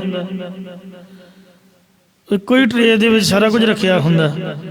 ਜੇ ਮੰਨ ਲਓ ਵੈਜ ਲਿਖਾਇਆ ਹੈ, ਸਾਨੂੰ ਨਾ ਉਹ ਟਰੇ ਦੇ ਦੇਣੀ ਪਹਿਲਾਂ ਵੈਸੇ, ਪਰ ਉਹ ਬਣਾਉਣ ਵਾਲੇ, ਪੈਕਿੰਗ ਵਾਲੇ ਤਾਂ ਇੱਕੋ ਹੀ ਹੋਣਗੇ, ਉਹਨਾਂ ਕਿਹੜਾ ਹੱਥ ਧੋਣੇ ਹੁੰਦੇ ਨੇ। ਇਉਂ ਮਨ 'ਚ ਸੋਚ ਕੇ ਮਨ ਪੱਕਾ ਕੀਤਾ ਸੀਗਾ। ਤੇ ਮੈਂ ਹੈਰਾਨ ਰਹਿ ਗਿਆ। ਮੈਂ ਕਿਹਾ ਵੀ ਗੁਰੂ ਗੋਬਿੰਦ ਸਿੰਘ ਮਹਾਰਾਜ ਨੇ ਜੋ ਲਿਖਿਆ ਸਹੀ ਲਿਖਿਆ। ਵੇਖ ਲਓ, 7 ਅਸਮਾਨਾਂ ਤੋਂ ਉੱਪਰ ਵੇਖੋ ਜਹਾਜ਼ ਉੱਡ ਰਿਹਾ, ਕਿੰਨੀ ਉਚਾਈ ਦੇ ਉੱਪਰ, ਇੱਕ ਗੁਬਾਰੇ ਦੀ ਤਰ੍ਹਾਂ, ਇੱਕ ਭਕਾਨੇ ਦੀ ਤਰ੍ਹਾਂ, ਹਵਾ ਦੇ ਗੁਬਾਰੇ ਦੀ ਤਰ੍ਹਾਂ ਉੱਪਰ ਉੱਡ ਰਿਹਾ ਹੈ। ਤੇ ਬਾਹਰ ਆਕਸੀਜਨ ਵੀ ਨਹੀਂ ਹੈ, ਆਕਸੀਜਨ ਵੀ ਡੁਪਲੀਕੇਟ, ਸਾਹ ਵੀ ਮਹਾਰਾਜ ਦਵਾ ਰਿਹਾ। ਤੇ ਵੇਖੋ ਐਡੀ ਉਚਾਈ ਦੇ ਵਿੱਚ ਵੀ ਗੁਰੂ ਗੋਬਿੰਦ ਸਿੰਘ ਨੂੰ ਮੇਰਾ ਫਿਕਰ ਹੈ। ਉਹ ਬੀਬੀਆਂ ਨਹੀਂ ਪੁੱਛ ਰਹੀਆਂ, ਗੁਰੂ ਗੋਬਿੰਦ ਸਿੰਘ ਪੁੱਛ ਰਿਹਾ ਮਹਾਰਾਜ, ਕਿਉਂਕਿ ਰੱਬ ਹੀ ਪ੍ਰੇਰਨਾ ਕਰਦਾ ਹੈ। ਜੋ ਵੀ ਸਾਨੂੰ ਖਾਣ ਪੀਣ ਨੂੰ ਦਿੰਦਾ, ਕੋਈ ਆਪਦੀ ਮਰਜ਼ੀ ਨਾਲ ਨਹੀਂ ਦਿੰਦਾ, ਵਾਹਿਗੁਰੂ ਕਿਸੇ ਦੇ ਰਾਹੀਂ ਭੇਜਦਾ ਹੈ ਸਾਡੇ ਮਨ ਦੇ ਵਿੱਚ। ਸੋ ਇਹ ਆ ਜਾਂਦਾ ਵੀ ਫਲਾਣਾ ਦੇ ਰਿਹਾ, ਕੋਈ ਕਿਸੇ ਨੂੰ ਨਹੀਂ ਦੇ ਸਕਦਾ। ਜੇ ਬਾਣੀ ਸੱਚ ਹੈ ਤਾਂ ਫਿਰ ਆਪਾਂ ਨੂੰ ਮੰਨਣੀ ਚਾਹੀਦੀ ਹੈ। ਮਹਾਰਾਜ ਨੇ ਲਿਖਿਆ, ਦੱਦਾ ਦਾਤਾ ਏਕ ਹੈ, ਸਭ ਕੋ ਦੇਵਨਹਾਰ, ਦੇਂਦੇ ਤੋਟ ਨਾ ਆਵੇ, ਗਣਤ ਭਰੇ ਭੰਡਾਰ। ਦੇਣ ਵਾਲਾ ਉਹੀ ਵਾਹਿਗੁਰੂ ਹੈ। ਆ ਜਿਹੜੇ ਮੰਤਰੀ ਆਦਿਕ ਨੇ, ਇਹ ਤਾਂ ਐਵੇਂ ਮਾਣ ਦੇ ਵਿੱਚ ਹਨ ਕਿ ਆਪਾਂ ਆਹ ਗ੍ਰਾਂਟ ਦਿੱਤੀ ਹੈ, ਆਹ ਕੁਛ ਦੇ ਰਹੇ ਹਾਂ। ਤੇ ਜਿਹੜਾ ਵੀ ਆਉਂਦਾ ਉਹ ਆਪਦੀ ਫੋਟੋ ਲਾ ਦਿੰਦਾ। ਮੇਰੇ ਕੋਲ ਸਾਰੇ ਰਾਸ਼ਨ ਕਾਰਡ ਪਏ ਨੇ, ਤੇ ਉਹ ਵੇਖ ਕੇ ਵੀ ਹਾਸੀ ਆਉਂਦੀ। ਜਿਹਦਾ ਰਾਜ ਆਉਂਦਾ ਉਹ ਆਪਦਾ ਰਾਸ਼ਨ ਕਾਰਡ ਬਣਾ ਕੇ ਫੜਾ ਦਿੰਦਾ, ਆਪਦੀ ਫੋਟੋ ਉੱਤੇ ਜੜ ਦਿੰਦਾ, ਆਪਦਾ ਨਾਂ ਲਿਖ ਦਿੰਦਾ। ਤੇ ਉਹ ਕਹਿੰਦੇ ਵੀ ਆਪਾਂ ਦੇ ਰਹੇ ਹਾਂ, ਉਹ ਕਹਿੰਦੇ ਆਪਾਂ ਦੇ ਰਹੇ ਹਾਂ। ਕਈਆਂ ਨੇ ਤਾਂ ਆਪਦੀਆਂ ਦੁਕਾਨਾਂ 'ਤੇ ਮੋਦੀ ਖਾਨਾ ਹੀ ਅੱਖਰ ਲਿਖ ਦਿੱਤਾ। ਬਲਕਿ ਇਹ ਜਿਹੜੀਆਂ ਗੁਰਮਤਿ ਦੀਆਂ ਵਰਡਿੰਗ ਹੁੰਦੀਆਂ ਨੇ, ਇਹ ਸਾਡੇ ਵਾਸਤੇ ਸ਼ੋਭਾ ਨਹੀਂ ਪਾਉਂਦੀਆਂ। ਅਸੀਂ ਤਾਂ ਇੱਕ ਦੁਨਿਆਵੀ ਪੁਰਖ ਹਾਂ। ਆ ਸਾਡੇ ਇੱਕ ਚੱਕੀਆਂ ਦੇ ਕੋਲ ਖੁੱਲ੍ਹਿਆ ਸੀ, ਉੱਥੇ ਮੈਂ ਵੇਖਿਆ ਵੀ ਉਜੜਿਆ ਪੁਜੜਿਆ, ਕੱਖ ਵੀ ਨਹੀਂ ਹੋਇਆ, ਹੁਣ ਚੱਲਿਆ ਹੀ ਨਹੀਂ ਹੋਊਗਾ। ਬੰਦਾ ਕੌਣ ਹੈ ਚਲਾਉਣ ਵਾਲਾ ਮੋਦੀ ਖਾਨਾ? ਦੱਸੋ। ਮੋਦੀ ਖਾਨਾ ਤਾਂ ਗੁਰੂ ਕਾ ਲੰਗਰ ਹੀ ਕਹਿ ਸਕਦੇ ਹਾਂ ਆਪਾਂ, ਜਿੱਥੇ ਫ੍ਰੀ ਆਫ ਕਾਸਟ, ਬਿਨਾਂ ਪੈਸੇ ਤੋਂ ਗੁਰੂ ਨਾਨਕ ਸਾਹਿਬ ਦਾ 13 ਤੋਲਿਆ, ਤੇ ਆਪਾਂ ਤਾਂ ਗਿਣ ਕੇ ਪੈਸੇ ਲੈਂਦੇ ਅਗਲੇ ਕੋਲੋਂ। ਜਾਂ ਤਾਂ ਇਸ ਤਰ੍ਹਾਂ ਹੋਵੇ ਜਿਹਦੇ ਕੋਲ ਘੱਟ ਹੈ ਜਾਂ ਨਹੀਂ ਪੈਸੇ, ਜਾਂ ਤਾਂ ਉਹਨੂੰ ਵੀ ਦਈਏ। ਮੈਂ ਰੇਟ ਪੁੱਛਿਆ, ਉਹੀ ਬਾਹਰ ਖੰਡ ਦਾ ਰੇਟ ਉਹੀ ਉੱਥੇ ਹੈ। ਕੀ ਮੋਦੀ ਖਾਨਾ ਹੋਇਆ? ਇਹਦਾ ਲੋਕਾਂ ਮਖੌਲ ਬਣਾਇਆ ਗੁਰੂ ਨਾਨਕ ਸਾਹਿਬ ਦੇ ਨਾਮ ਦਾ। ਬਿਲਕੁਲ ਗਲਤ ਗੱਲ ਜੀ। ਮੈਂ ਤਾਂ ਕਈ ਵਾਰ ਕਹਿ ਵੀ ਦਿੰਦਾ, ਗੁਰੂ ਨਾਨਕ ਜਨਰਲ ਸਟੋਰ बोलना झूठ सारी दिहाड़ी, ते नाम गुरु नानक साहब दा, ते मोदी खाना 13 है जी, लैने पैसे खटना प्रॉफिट। आ जिन्ने भी ट्रस्ट ने, जिन्नियां कमेटियां ने, जिन्नियां संस्थावां, ये वेखण नूं कुछ होर, कहण नूं होर, पर अंदर खाते सब प्रॉफिट कटदियां ने। महाराज दी असूलां दे कोई विरला बन जाइए जिहड़ा चलदा, मैनूं माफ़ करना, मैं विचार कर रहा सी। जान को देत अजान को देत, जमीन को देत जमान को दे है, काहे को डोलत है तुमरी शुद्ध, सुंदर श्री पदमा बतला है। ये भाई प्यारिया ही गुरमुखा, तू कादे दी डोलदा पिया है? तेरी खबर वो सुंदर अकाल पुरख वाहिगुरु परमात्मा वो जरूर खुद आप लेगा। सो सतगुरु महाराज साहब सच्चे पातशाह जी ने रहमत की, सानू जन्म तो पहला पालिया, जन्म दिता, फिर माँ दे राही साडे मूँह दे विच पाउंदा रहा। बार व्यवस्था तुझे प्यारे दूध, पर जोबन भोजन सुख सूद, बिरध भया ऊपर साख सैन, मुख अपियाऊ बैठ को दैन। सो ड्रम तो 5-5 कुंटलों के भरे हुए ने कणक दे, जलेबियां अज भी निकल रही ने, वरतनियां भावें कल ने, पर डॉक्टरां ने रोक दिता भी भाई तू नहीं खानी है। गज के आखो सतनाम श्री, महाराज दा दिता नहीं मुक्या, पर डॉक्टरां ने तेनों रोकता भी तू हुण 4 की बजाय 1 रोटी कर दे, मिठा मुठा बंद कर दे। महाराज कड्डा बेअंत है, वेख लो दे भंडारे भरे हुए ने। मरण पर्यंत कहते हैं कि देदा दे लैंदे थक पाहे, देन वाला दई ही दई जांदा, लैन वाले दा मूँह थक जांदा। खांदिया खांदिया मूँह कट्ठा, दाड़ा निकल जांदियां ने, डुप्लीकेट दंद लाने पैंदे ने। खांदिया खांदिया मूँह कट्ठा, मूँह घस गया, पहनदियां सब अंग शरीर ढिले पै गए, पर कपड़े वेखो कोट पैंट टाइयां टूइयां पैंटा शर्टां ते किन्ने कपड़े वेखो। जिथे भी जाइए उत्थे बैड भर जाता कपड़ियां नाल, इन्ना संगतां माला माल कर दिंदियां, वरताया भी नहीं मुकदा। तो इन्ना महाराज का दिता भंडारा है। मैं सारे देशों च गया तो सारिया जगह ते कपड़े पए हुए, पोथियां साहब भी चुकया नहीं गया समान। 25 किलो 27 किलो किन्ना बंदा लै आऊगा, 35 किलो भी झाटी पूरा हो जाता।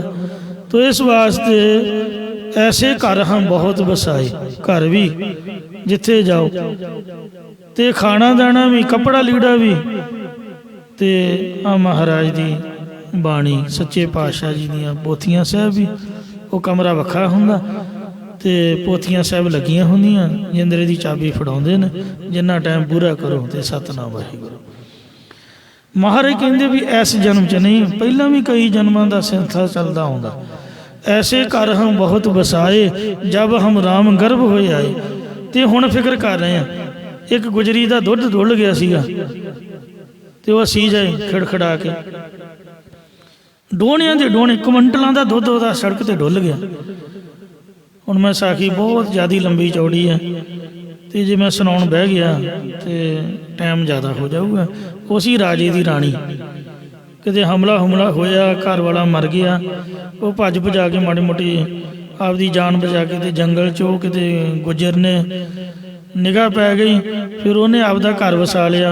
बड़ी लम्मी चौड़ी साखी है। वो जिस तरह का घर दियां दा कारोबार, फिर वो सारा कुछ उस तरह का ही करना पैंदा। वो दुध बेचन लाती, तो जब दुध बेच रही सी, वो कुदरती किते दुध डुल गया। वेखण वाला कहन लगा, कहंदे बीबी भैणा भी तेरा दुध डुल गया, इन्ना नुकसान हो गया, तू अजे भी हस रही है, तेनू रोना चाहिए। कहंदी रोना किन्ना किन्ना नूं, ते मैं तो रो रो के अक भी गई, थक भी गई है, बड़ा कुछ हो गया मेरे नाल। दुनिया का तो इस तरह ही सिलसिला चलता, जे बंदा रोगा तो जिंदगी कित्थे जीऊँगा। नानक दुखिया सब संसार, इसलिए मन से कोई गल ना लियाओ। कोई बंदा मर नहीं चलिया, कोई घाटा नहीं पै चलिया, रब का बहुत कुछ दिता होया है। जो कुछ हुंदा वेखो महाराज की कुदरत, जिहदा समा वो आपदी चमदी भी चलाउंदा है। तो टाइम टाइम दीयां बातां ने, बड़े लोग आए, वेखो फरकसीर भी आया, रंगजेब भी आया, तो ਹਲਾਕੂ ਬਾਦਸ਼ਾਹ ਵਰਗੇ ਤੇ ਬੜੇ ਬੜੇ ਲੋਕ ਆਏ ਜਿਨ੍ਹਾਂ ਆਪਦੀਆਂ ਚਲਾਈਆਂ, ਤੇ ਤੁਸੀਂ ਪਰੇਸ਼ਾਨ ਨਾ ਹੋ, ਮਹਾਰਾਜ ਤੇ ਭਰੋਸਾ ਰੱਖੋ। ਜਿਸ ਰੱਬ ਨੇ ਜਨਮ ਦਿੱਤਾ ਉਹਦੇ ਆਸਰੇ ਜੀ ਰਹਾਂਗੇ, ਉਹਦਾ ਨਾਮ ਜਪਾਂਗੇ।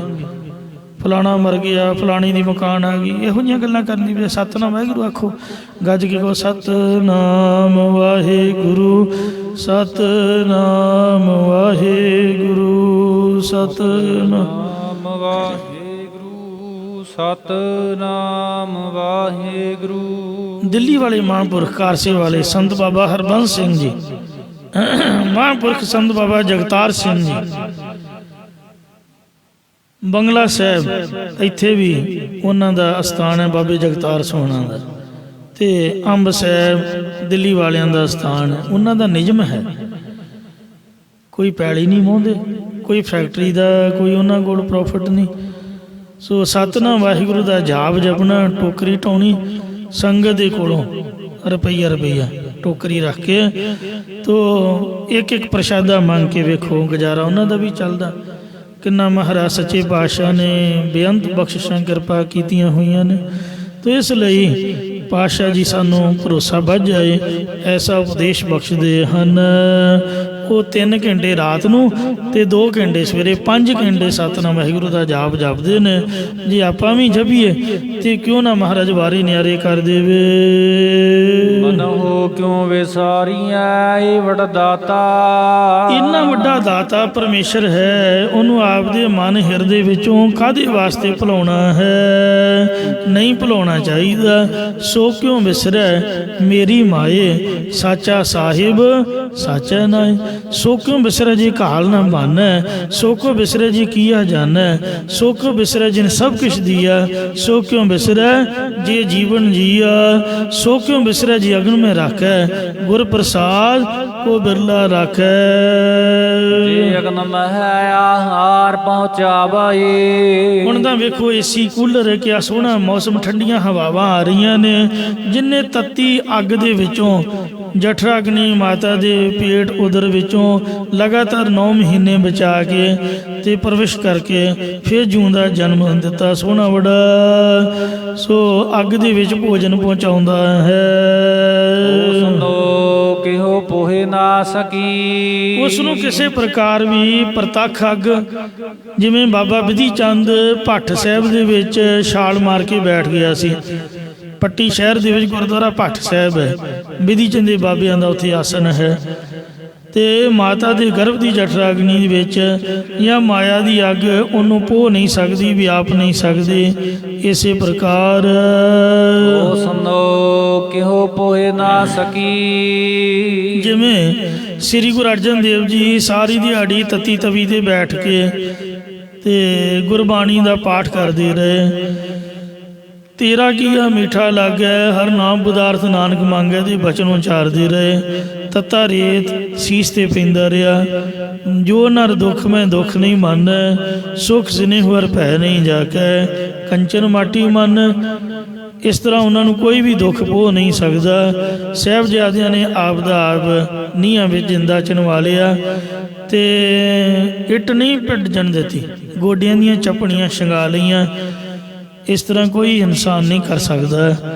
ਸੋ ਉਹਨਾਂ ਵੱਲ ਵੀ ਤੁਸੀਂ ਦੇਖਣਾ ਕਰੋ। ਜਿਸ ਨੋ ਆਪਣੀ ਲਿਵ ਲਾਵੇ, ਉਹਨਾਂ ਫਿਰ ਵੀ ਰੱਬ ਦਾ ਭਰੋਸਾ ਨਹੀਂ ਤਿਆਗਿਆ, ਸਿਦਕ ਕਮਾਇਆ। ਸਿੱਖੀ ਸਿਦਕ ਦੀ ਹੈ, ਢਿੱਲੇ ਮੱਠਿਆਂ ਦੀ ਨਹੀਂ ਹੈ। ਉਹ ਜਿਸ ਨੂੰ ਪਰਮੇਸ਼ਰ ਆਪ ਬਾਣੀ ਦੁਆਰਾ ਆਪਣੀ ਲਿਵ ਵਿੱਚ ਲਾਉਂਦਾ ਹੈ, ਉਹ ਮਹਾਰਾਜ ਦੀ ਲਿਵ ਦੇ ਵਿੱਚ ਲੱਗੇ ਰਹਿੰਦੇ ਨੇ। ਸੋ ਜਨਮ ਤੋਂ ਪਹਿਲਾਂ ਬੱਚਾ ਧੁਨੀ ਦੇ ਰਾਹੀਂ ਸਿਮਰਨ ਕਰਦਾ ਹੈ, ਕਿਉਂਕਿ ਜ਼ਬਾਨ ਤਾਂ ਉਹਦੀ ਚੱਲਦੀ ਨਹੀਂ ਹੁੰਦੀ। ਫਿਰ ਨਾ ਕੋਈ ਪੰਜਾਬੀ ਨਾ ਕੋਈ ਹਿੰਦੀ, ਕੋਈ ਬੋਲੀ ਨਹੀਂ ਉਹਦੀ ਹੁੰਦੀ। ਬੋਲੀ ਤਾਂ ਮਾਂ ਹੀ ਸਿਖਾਉਂਦੀ ਹੈ, ਜਿਸ ਤਰ੍ਹਾਂ ਦੀ ਮਾਂ ਪ੍ਰਾਪਤ ਹੋਵੇ। ਧੁਨੀ ਦੇ ਵਿੱਚ ਉਹਦਾ ਸਿਮਰਨ ਚੱਲਦਾ। ਪਰਾ ਬਾਣੀ ਦੁਆਰਾ ਵਾਹਿਗੁਰੂ ਵਾਹਿਗੁਰੂ ਦਾ ਜਾਪ ਜਪਦਾ। ਇਉਂ ਜਨਮ ਤੋਂ ਬਾਅਦ ਵੀ ਜਿਹਨੂੰ ਮਹਾਰਾਜ ਪਰਾ ਬਾਣੀ ਦੁਆਰਾ ਆਪਦੀ ਲਿਵ ਲਾ ਦਿੰਦਾ, ਉਹ ਲਿਵ ਲਾ ਕੇ ਰੱਖਦਾ।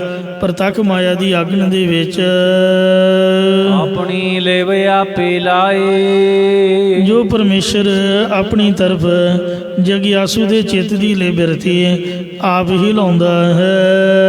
ਗੁਰਮੁਖ ਸਦਾ ਸੰਭਾਲੀਐ। ਉਸ ਨੂੰ ਮੁਖੀ ਗੁਰਾਂ ਦੁਆਰਾ ਹਮੇਸ਼ਾ ਹੀ ਯਾਦ ਕਰੀਏ, ਹਮੇਸ਼ਾ ਹੀ ਸੰਭਾਲ ਕੇ ਰੱਖੀਏ। ਜਿਸ ਤਰ੍ਹਾਂ ਸੋਨਾ ਜਿਹੜਾ ਹੈ ਗਹਿਣਾ ਹੈ, ਮਾਈਆਂ ਬੀਬੀਆਂ ਬੜੇ ਯਤਨਾਂ ਨਾਲ ਡੱਬੇ 'ਚ ਪਾ ਕੇ ਚੰਗੇ ਤਰੀਕੇ ਨਾਲ ਸੰਭਾਲ ਕੇ ਰੱਖਦੀਆਂ। ਇਉਂ ਨਾਮ ਦਾ ਗਹਿਣਾ, ਕਥਾ ਕੀਰਤਨ ਦਾ ਗਹਿਣਾ। ਸੋ ਹਿਰਦੈ ਨਾਮ ਵਸਾਇਓ, ਘਰ ਬੈਠੇ ਗੁਰੂ ਤੇ ਆਇਓ। ਸੋ ਹਰ ਹਰ ਅੱਖਰ ਦੋਏ ਹਿਮਾਲਾ, ਜਪਤ ਜਪਤ ਪਾਈ ਦੀਨ ਦਿਆਲਾ। ਹਰ ਨਾਮ ਹਿਰਦੈ ਪਰੋਇਆ, ਸਭ ਕਾਜ ਹਮਾਰਾ ਹੋਇਆ। ਇੰਜ ਮਹਾਰਾਜ ਨੂੰ ਸੰਭਾਲੀਏ, ਯਾਦ ਕਰੀਏ ਉਸ ਦੇ ਨਾਮ ਨੂੰ। ਇਸੇ ਪ੍ਰਕਾਰ ਆਪਣੀ ਲੇਵ ਆਪੇ ਲਾਏ। ਜੋ ਪਰਮੇਸ਼ਰ ਪਰਾਬਾਣੀ ਦੁਆਰਾ ਬੱਚੇ ਦੇ ਅੰਦਰ ਵੀ ਆਪਣੇ ਨਾਮ ਜਪਣ ਦੀ ਲੇਵ ਆਪ ਹੀ ਲਾਉਂਦਾ ਹੈ। ਗੁਰਮੁਖ ਸਦਾ ਸੰਭਾਲੀਐ। ਉਸ ਨੂੰ ਗੁਰਮੁਖ ਬਣ ਕੇ ਸਦਾ ਹੀ ਸੰਭਾਲਣਾ ਕਰੀਏ, ਹਮੇਸ਼ਾ ਹੀ ਯਾਦ ਕਰੀਏ। ਹੈ ਨਾਨਕ ਏਵੜ ਦਾਤਾ। ਸਤਿਗੁਰੂ ਜੀ ਕਥਨ ਕਰਦੇ ਨੇ ਕਿ ਜੋ ਪਰਮੇਸ਼ਰ ਐਡਾ ਵੱਡਾ ਦਾਤਾ ਹੈ, ਸੋ ਕਿਉ ਮਨ ਹੋਵੇ ਸਾਰੀਐ। ਉਸ ਨੂੰ ਕਾਹਦੇ ਵਾਸਤੇ ਮਨ ਦੇ ਵਿੱਚੋਂ ਭੁਲਾਉਣਾ, ਭਾਵ ਕਦੇ ਵੀ ਨਾ ਭੁਲਾਉਣਾ ਕਰੀਏ। ਬਚਪਨ ਦੇ ਵਿੱਚ ਲਿਵ ਲੱਗੀ ਹੁੰਦੀ ਹੈ, ਜਾਂ ਜੇ ਤੇ ਕਿਰਪਾ ਕਰੇ ਉਹਨੂੰ ਬਚਪਨ 'ਚ ਲਾ ਦਿੰਦਾ। ਇੱਕ ਬੱਚਾ ਚੌਥੀ ਕਲਾਸ ਦਾ ਸਟੂਡੈਂਟ, ਅੱਜ ਤੋਂ 25 ਸਾਲ ਪੁਰਾਣੀ ਗੱਲ ਹੈ, ਗੁਰਦੁਆਰਾ ਸ੍ਰੀ ਗੁਰੂ ਤੇਗ ਬਹਾਦਰ ਸਾਹਿਬ ਫਤਿਹਗੜ੍ਹ ਮਾਦਣਾ ਸੈਕਟਰ 34 ਮਹਿਤੀ ਤੋਂ ਅਮਰ ਸੰਚਾਰ ਕਰਨ ਆਏ ਸੀ ਸਿੰਘ। ਤੇ ਹੁਣ ਤਾਂ ਰਿਹਾਇਸ਼ੀ ਕੁਆਟਰ ਨੇ ਉੱਥੇ। ਪਹਿਲਾਂ ਮਾਤਾ ਗੁਜਰੀ ਸਕੂਲ ਜਿਹੜਾ ਸਵਾੜੇ ਚਲਾ ਗਿਆ, ਉਹਨਾਂ ਕਮਰੇ 'ਚ ਆਪਾਂ ਅੰਮ੍ਰਿਤ ਸੰਚਾਰ ਕੀਤਾ ਸੀ। ਉੱਥੇ ਸਕੂਲ ਚੱਲਦਾ ਸੀ। ਇੱਕ ਬੱਚਾ ਆਇਆ ਸਦਾਈ ਕਰਾਉਣ, ਕਹਿੰਦਾ ਮੇਰਾ ਕੇਸ ਟੁੱਟ ਗਿਆ। ਜਾਂ ਤਨਖਾਹ ਲਾਉਣ ਲੱਗੇ, ਆਖਿਆ ਜਪਜੀ ਸਾਹਿਬ। ਕਹਿੰਦਾ ਵੀ ਮੈਂ ਤਾਂ ਅੰਗਰੇਜ਼ੀ ਮੀਡੀਅਮ ਦਾ ਵਿਦਿਆਰਥੀ ਹਾਂ, ਪੰਜਾਬੀ ਨਹੀਂ ਆਉਂਦੀ। ਉਹ ਜਿੱਥੋਂ ਗੱਲ ਫੜੀ ਗਈ ਪਤਾ ਚੱਲਿਆ, ਤੇ ਪੰਜਾਂ ਪਿਆਰਿਆਂ ਨੇ ਆਖਿਆ ਫਿਰ ਤਿਉਂ ਕਰੀ ਵੀ ਅੰਮ੍ਰਿਤ ਜੇ ਛਕਣਾ ਹੈ ਤੇ ਫਿਰ ਤੈਨੂੰ ਤਨਖਾਹ ਤਾਂ ਪੂਰੀ ਕਰਨੀ ਪਊਗੀ। ਪਹਿਲਾਂ ਨੂੰ ਪੁੱਛਿਆ ਵੀ ਕੇਸ ਕਿਵੇਂ ਟੁੱਟਿਆ। ਇੱਕੋ ਕੇਸ ਟੁੱਟਣ ਤੋਂ ਹੀ ਤੇ ਉਹਦੇ ਪਿਤਾ ਨੇ ਦੱਸਿਆ ਵੀ ਉਹਨੂੰ ਕਲਗੀਧਰ ਮਹਾਰਾਜ ਗੁਰੂ ਗੋਬਿੰਦ ਸਿੰਘ ਜੀ ਦਰਸ਼ਨ ਹੁੰਦੇ ਸਨ। ਜਦ ਕੇਸ ਦੀ ਬੇਦਬੀ ਹੋਈ, ਕੇਸ ਟੁੱਟ ਗਿਆ, ਦਰਸ਼ਨ ਹੋਣੋਂ ਹਟ ਗਏ। ਤੇ ਸ਼ਰਾਰਤਾਂ ਕਰਨ ਕਰਕੇ ਇਹਦੀ ਮਾਂ ਨੇ ਥੋੜ੍ਹੀ ਤਾੜਨਾ ਕੀਤੀ। ਇਹਨੇ ਗੁੱਸੇ 'ਚ ਆਪਦੇ ਵਾਲਾਂ ਨੂੰ ਪੁੱਟਿਆ। ਮੈਂ ਕਿਹਾ ਵੀ ਕਿਉਂ ਪੁੱਟਿਆ? ਕਹਿੰਦਾ ਜੀ ਗਲਤੀ ਹੋਈ। ਉਹ ਇੱਕ ਕੇਸ ਹੱਥ 'ਚ ਆ ਗਿਆ। ਮਹਾਰਾਜ ਨਾਰਾਜ਼ ਹੋ ਗਏ ਤੇ ਦਰਸ਼ਨ ਦੇਣੋਂ ਹਟ ਗਏ। ਫਿਰ ਕਹਿੰਦੇ ਕੰਨਾਂ 'ਚ ਆਖਿਆ ਵੀ ਆਪਾਂ ਤਾਂ ਦਰਸ਼ਨ ਦਿਆਂਗੇ ਜੇ ਤੂੰ ਸਦਾਈ ਕਰਾਏਂਗਾ। ਤੇ ਕਹਿੰਦੇ ਵੀ ਤਾਂ ਅੰਮ੍ਰਿਤ ਛਕਣਾ ਹੈ। ਤੇ ਮੈਂ ਬੜਾ ਹੈਰਾਨ ਵੀ ਛੋਟਾ ਜਿਹਾ ਬੱਚਾ, ਵੀ ਇਹਨੂੰ ਕਿਹਨੇ ਸਮਝਾਇਆ? ਕਹਿੰਦੇ ਗੁਰੂ ਜੀ ਨੇ ਸਮਝਾਇਆ। ਕੇਸ ਗੁਰੂ ਕੀ ਮੋਰ ਪਹਿਚਾਨੈ, ਗੁਰ ਸਮ ਅਦਬ ਕੇਸ ਕੋ ਠਾਨੈ। ਇਹ ਕਲਗੀਧਰ ਮਹਾਰਾਜ ਨੇ ਮੈਨੂੰ ਆਖਿਆ ਵੀ ਕਾਕਾ ਬੱਲੀ, ਕੇਸਾਂ ਦੀ ਬੇਦਬੀ ਨਹੀਂ ਕਰੀਦੀ, ਇਹਨਾਂ ਨੂੰ ਢੱਕ ਕੇ ਰੱਖੀਦਾ। ਸੋਹਣਾ ਬੜਾ ਸਵਾਰੀ ਦਾ ਹੈ। ਤੇ ਜਦ ਤਨਖਾਹ ਲਾਉਣ ਲੱਗੇ ਤੇ ਮੈਂ ਕਿਹਾ ਵੀ ਜਪਜੀ ਸਾਹਿਬ ਨਹੀਂ ਆਉਂਦਾ, ਫਿਰ ਸਿਮਰਨ ਕਰ ਲਈ। 5 ਘੰਟੇ ਦਾ ਸਿਮਰਨ ਚਾਹੀਦਾ। ਕਹਿੰਦਾ ਜੀ ਉਹ ਤਾਂ ਕੰਟੀਨਿਊ ਹੋ ਰਿਹਾ, ਤੁਸੀਂ 5 ਘੰਟੇ ਦੀ ਗੱਲ ਕਰਦੇ ਹੋ, ਉਹ ਤਾਂ ਲਗਾਤਾਰ ਹੀ ਚੱਲ ਰਿਹਾ। ਮੈਂ ਕਿਹਾ ਹੈ, ਮੇਰੀ ਅੱਖਾਂ ਖੁੱਲੀਆਂ ਰਹਿ ਗਈਆਂ। ਕਿੰਨੀ ਹੈਰਾਨੀ ਦੀ ਗੱਲ ਹੈ, ਛੋਟਾ ਜਿਹਾ ਬੱਚਾ ਔਰ ਇਸ ਤਰ੍ਹਾਂ ਦੇ ਸਿਆਣੇ ਵਚਨ ਜਿਹੜੇ ਬਜ਼ੁਰਗ ਨੂੰ ਵੀ ਨਹੀਂ ਪਤਾ। ਫਿਰ ਉਹਦੀ ਮੈਂ ਪਰਖ ਕੀਤੀ। ਮੈਂ ਕਿਹਾ ਵੀ ਗੱਲਾਂ ਕਰਦੇ ਹੋ? ਕਹਿੰਦਾ ਜੀ ਹਾਂ। ਪਾਸੇ ਕਰਕੇ ਕਈ ਵਚਨ ਪੁੱਛੇ, ਉਹਨੇ ਸਹੀ ਉੱਤਰ ਦਿੱਤੇ। ਸੋ ਫਿਰ ਉਹਨੂੰ ਹੱਥ ਜੋੜ ਕੇ ਬੇਨਤੀ ਕੀਤੀ ਵੀ ਬਾਣੀ ਵੀ ਸਿੱਖੋ, ਇੱਧਰ ਨੂੰ ਧਿਆਨ ਧਾਰ ਕੇ ਅਰਦਾਸ ਕਰਿਓ। ਤੋ ਇੱਕ ਛੋਟਾ ਜਿਹਾ ਬੱਚਾ ਸਾਡੇ ਘਰ ਆਇਆ, ਬੇਟੀ ਛੋਟੀ ਜੀ, ਅਨੰਦਪੁਰ ਸਾਹਿਬ ਸਿੰਘ ਕਥਾ ਕਰਦਾ SGPC 'ਚ, ਤਖਤ ਸਾਹਿਬ ਤੇ ਕੀਰਤਪੁਰ ਸਾਹਿਬ ਸ਼ੀਸ਼ ਮਹਿਲ। ਉਹਦੀ ਛੋਟੀ ਬੱਚੀ ਤੇ ਬਿਲਕੁਲ ਛੋਟੀ ਜੀ, ਉਹ ਲੰਮੇ ਪਈ ਹੋਈ ਤੇ ਉੱਚੀ ਉੱਚੀ ਆਵਾਜ਼ ਆਉਣ ਲੱਗ ਪਈ। ਸਿੰਘ ਮੈਨੂੰ ਕਹਿੰਦਾ ਵੀ ਸੁਣਦਾ ਕੁਛ? ਮੈਂ ਕਿਹਾ ਜੀ ਹਾਂ। ਉਹਨੂੰ ਆਖਿਆ ਪੁੱਤ ਲੰਮੇ ਪਿਆ ਨਹੀਂ ਕਰੀਦਾ ਸਿਮਰਨ, ਚੌਂਕੜਾ ਮਾਰ ਕੇ ਕਰ। ਲੰਮੇ ਪਈ ਹੋਈ ਅੱਖਾਂ ਬੰਦ ਆਪਦੀ ਜਗ੍ਹਾ ਤੇ ਲੈ ਕੇ ਗਈ ਤੇ ਪੌਂਟਾ ਸਾਹਿਬ ਤੋਂ 100 ਕਿਲੋਮੀਟਰ ਪੈਲੀ ਦੇ ਵਿੱਚ ਜਗ੍ਹਾ ਆਪਦੀ ਟਿੰਡ ਫੋੜੀ ਦਿਖਾਈ। ਕਹਿੰਦੀ ਇੱਥੇ ਮੈਂ ਤਪੱਸਿਆ ਕੀਤੀ ਹੈ ਸਾਧੂ ਦੇ ਰੂਪ ਦੇ ਵਿੱਚ। ਤੋ ਇਸ ਤਰੀਕੇ ਦੇ ਨਾਲ ਪਰਮਾਤਮਾ ਦੀ ਕੁਦਰਤ ਬਹੁਤ ਮਹਾਨ ਹੈ। ਕਿਤੇ ਕਿਰਪਾ ਕਰਨੀ ਹੈ, ਕਿਵੇਂ ਕਰਨੀ ਹੈ, ਮਹਾਰਾਜ ਨੂੰ ਪਤਾ।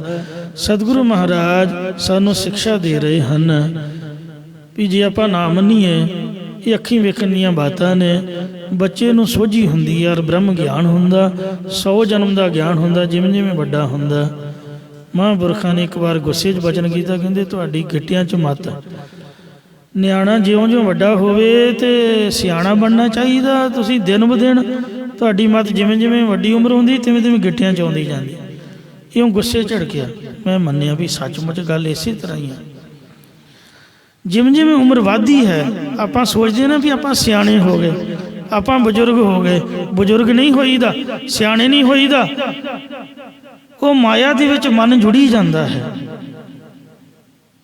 ਪਰਿਵਾਰ ਦੇ ਵਿੱਚ ਬੰਦਾ ਖਚਿਤ ਹੋਈ ਜਾਂਦਾ, ਸਿਮਰਨ ਟੁੱਟੀ ਜਾਂਦਾ, ਨਿਤਨੇਮ ਘਟੀ ਜਾਂਦਾ ਹੈ। ਬੰਦਿਆ ਦੁਨਿਆਵੀ ਬਿਰਤੀ ਵਾਲਾ ਬਣੀ ਜਾਂਦਾ। ਜਿਵੇਂ ਜਿਵੇਂ ਉਮਰ ਵੱਡੀ ਹੁੰਦੀ ਤਿਵੇਂ ਤਿਵੇਂ ਦੁਨੀਆ 'ਚ ਖਚਿਤ ਹੁੰਦਾ ਹੈ। ਉਹ ਬਾਰ-ਬਾਰ ਮੇਰੇ ਕੰਨਾਂ 'ਚੋਂ ਬਾਬਾ ਜੀ ਦੇ ਬਚਨ ਗੂੰਜਦੇ। ਬਾਬਾ ਠਾਕੁਰ ਸਿੰਘ ਸਾਹਿਬ ਬ੍ਰਹਮ ਗਿਆਨੀ ਸਨ। ਕਹਿੰਦੇ ਪਹਿਲੇ ਪਿਆਰ ਲੱਗਾ ਥਣ ਦੁੱਧ, ਦੂਜੇ ਮਾਏ ਬਾਪ ਕੀ ਸੁਧ, ਤੀਜੇ ਭਈਆ ਭਾਬੀ ਬੇਬ, ਚੌਥੇ ਪਿਆਰ ਉਪਰਨੀ ਖੇਡ। ਛੋਟੇ ਹੁੰਦੇ ਦਾ ਫਿਕਰ ਨਹੀਂ ਹੁੰਦਾ, ਨਾ ਰੋਟੀ ਦਾ ਨਾ ਪਾਣੀ ਦਾ। ਮਾਂ ਨੇ ਪੱਕੀ ਪਕਾਈ ਰੱਖ ਦੇਣੀ, ਜਿਉਂ ਜੀ ਕੀਤਾ ਪੁੱਤ ਖਾ ਲਈ। ਨਾ ਕਿਸੇ ਖਰਚੇ ਵਰਚੇ ਦਾ ਕੋਈ ਲੋੜ ਨਹੀਂ, ਗੱਲ ਨਹੀਂ, ਬਾਤ ਨਹੀਂ। ਆਪਦੀ ਪੜ੍ਹਾਈ ਕੀਤੀ, ਸਤਿਨਾਮ ਵਾਹਿਗੁਰੂ, ਨਿਤਨੇਮ ਕਰੋ। ਇੱਥੇ ਤਾਂ ਹੁਣ 100 ਫਿਕਰ ਨੇ। ਮਹਾਰਾਜ ਕਹਿੰਦੇ ਪਹਿਲਾ ਪਿਆਰ ਲੱਗਾ ਥਣ ਦੁੱਧ, ਦੂਜੇ ਮਾਏ ਬਾਪ ਕੀ ਸੁਧ, ਤੀਜੇ ਭਈਆ ਭਾਬੀ ਬੇਬ, ਚੌਥੇ ਪਿਆਰ ਉਪਰਨੀ ਖੇਡ, ਪੰਜਵੇਂ ਖਾਣ ਪੀਣ ਕੀ ਤਾਤ, ਛੇਵੇਂ ਕਾਮ ਨ ਪੁੱਛੈ ਜਾਤ, ਸਤਵੇਂ ਸਾਂਝ ਕੀਆ ਘਰ ਵਾਸ, ਅੱਠਵੇਂ ਕ੍ਰੋਧ ਹੋਆ ਤਰਨਾਸ। ਇਹ ਜਿਵੇਂ ਜਿਵੇਂ ਵੱਡਾ ਹੁੰਦਾ ਤਿਵੇਂ ਦੇ ਮੱਤ ਮਾਰੀ ਜਾਂਦੀ। ਨਾ ਮੈਂ ਧੌਲੇ ਉੱਭੇ ਸਾ, ਦਸਵੇਂ ਦੱਦਾ ਹੁਆ ਸਵਾ, ਗਏ ਸੇ ਗੀਤ ਪੁਕਾਰੀ ਧਾ, ਉੱਡਿਆ ਹੰਸ ਦਸਾਏ ਰਾਹ, ਆਇਆ ਗਿਆ ਮੋਇਆ ਨਾਉ, ਪਿੱਛੇ ਪਤਲ ਸਦੇ ਹੋ ਕਾਵ, ਨਾਨਕ ਮਨਮੁਖ ਅੰਧ ਪਿਆਰ, ਬਾਜ ਗੁਰੂ ਡੁੱਬਾ ਸੰਸਾਰ। ਉਚਾਰਨ ਕਰੋ ਸਤਨਾਮ ਸ੍ਰੀ ਵਾਹਿਗੁਰੂ। ਗੁਰੂ ਸਾਹਿਬ ਦੇ ਲੜ ਲੱਗੀਏ। ਨਾਨਕ ਈਵਟ ਦਾਤਾ, ਸਤਿਗੁਰੂ ਅਮਰਦਾਸ ਜੀ ਕਹਿੰਦੇ ਨੇ ਏਡਾ ਵੱਡਾ ਦਾਤਾ ਸੋ ਕਿਉ ਮਨੋ ਵਿਸਾਰੀਐ। ਆਪਦੇ ਮਨ ਵਿੱਚੋਂ ਕਿਉਂ ਭੁਲਾਈਏ ਭਾਈ, ਉਹਦੇ ਪਰਉਪਕਾਰ ਕਿਉਂ ਨਾ ਯਾਦ ਕਰੀਏ। ਸਤਿਗੁਰੂ ਮਹਾਰਾਜ ਰਹਿਮਤ ਕਰਨ, ਉਪਦੇਸ਼ ਮਨ ਚ ਵਸ ਜਾਏ ਜੀ। ਭੁੱਲ ਚੁੱਕ ਖਿਮਾ ਕਰੋ, ਅੱਗੇ ਤੋਂ ਸਮਤ ਬਖਸ਼ੋ। ਆਪਣੀ ਲੇਵ ਆਪੇ ਲਾਏ, ਗੁਰਮੁਖ ਸਦਾ ਸੰਭਾਲੀਐ। ਨਾਨਕ ਏਵੜ ਦਾਤਾ ਸੋ ਕਿਉ ਮਨ ਹੋ ਵਿਸਾਰੀਐ। ਵਾਹਿਗੁਰੂ ਜੀ ਕਾ ਖਾਲਸਾ, ਵਾਹਿਗੁਰੂ ਜੀ ਕੀ ਫਤਿਹ। ਰਾਮ ਗਲੀ ਮਹੱਲਾ ਤੀਜਾ। ਆਨੰਦ ਏਕ ਓੰਕਾਰ।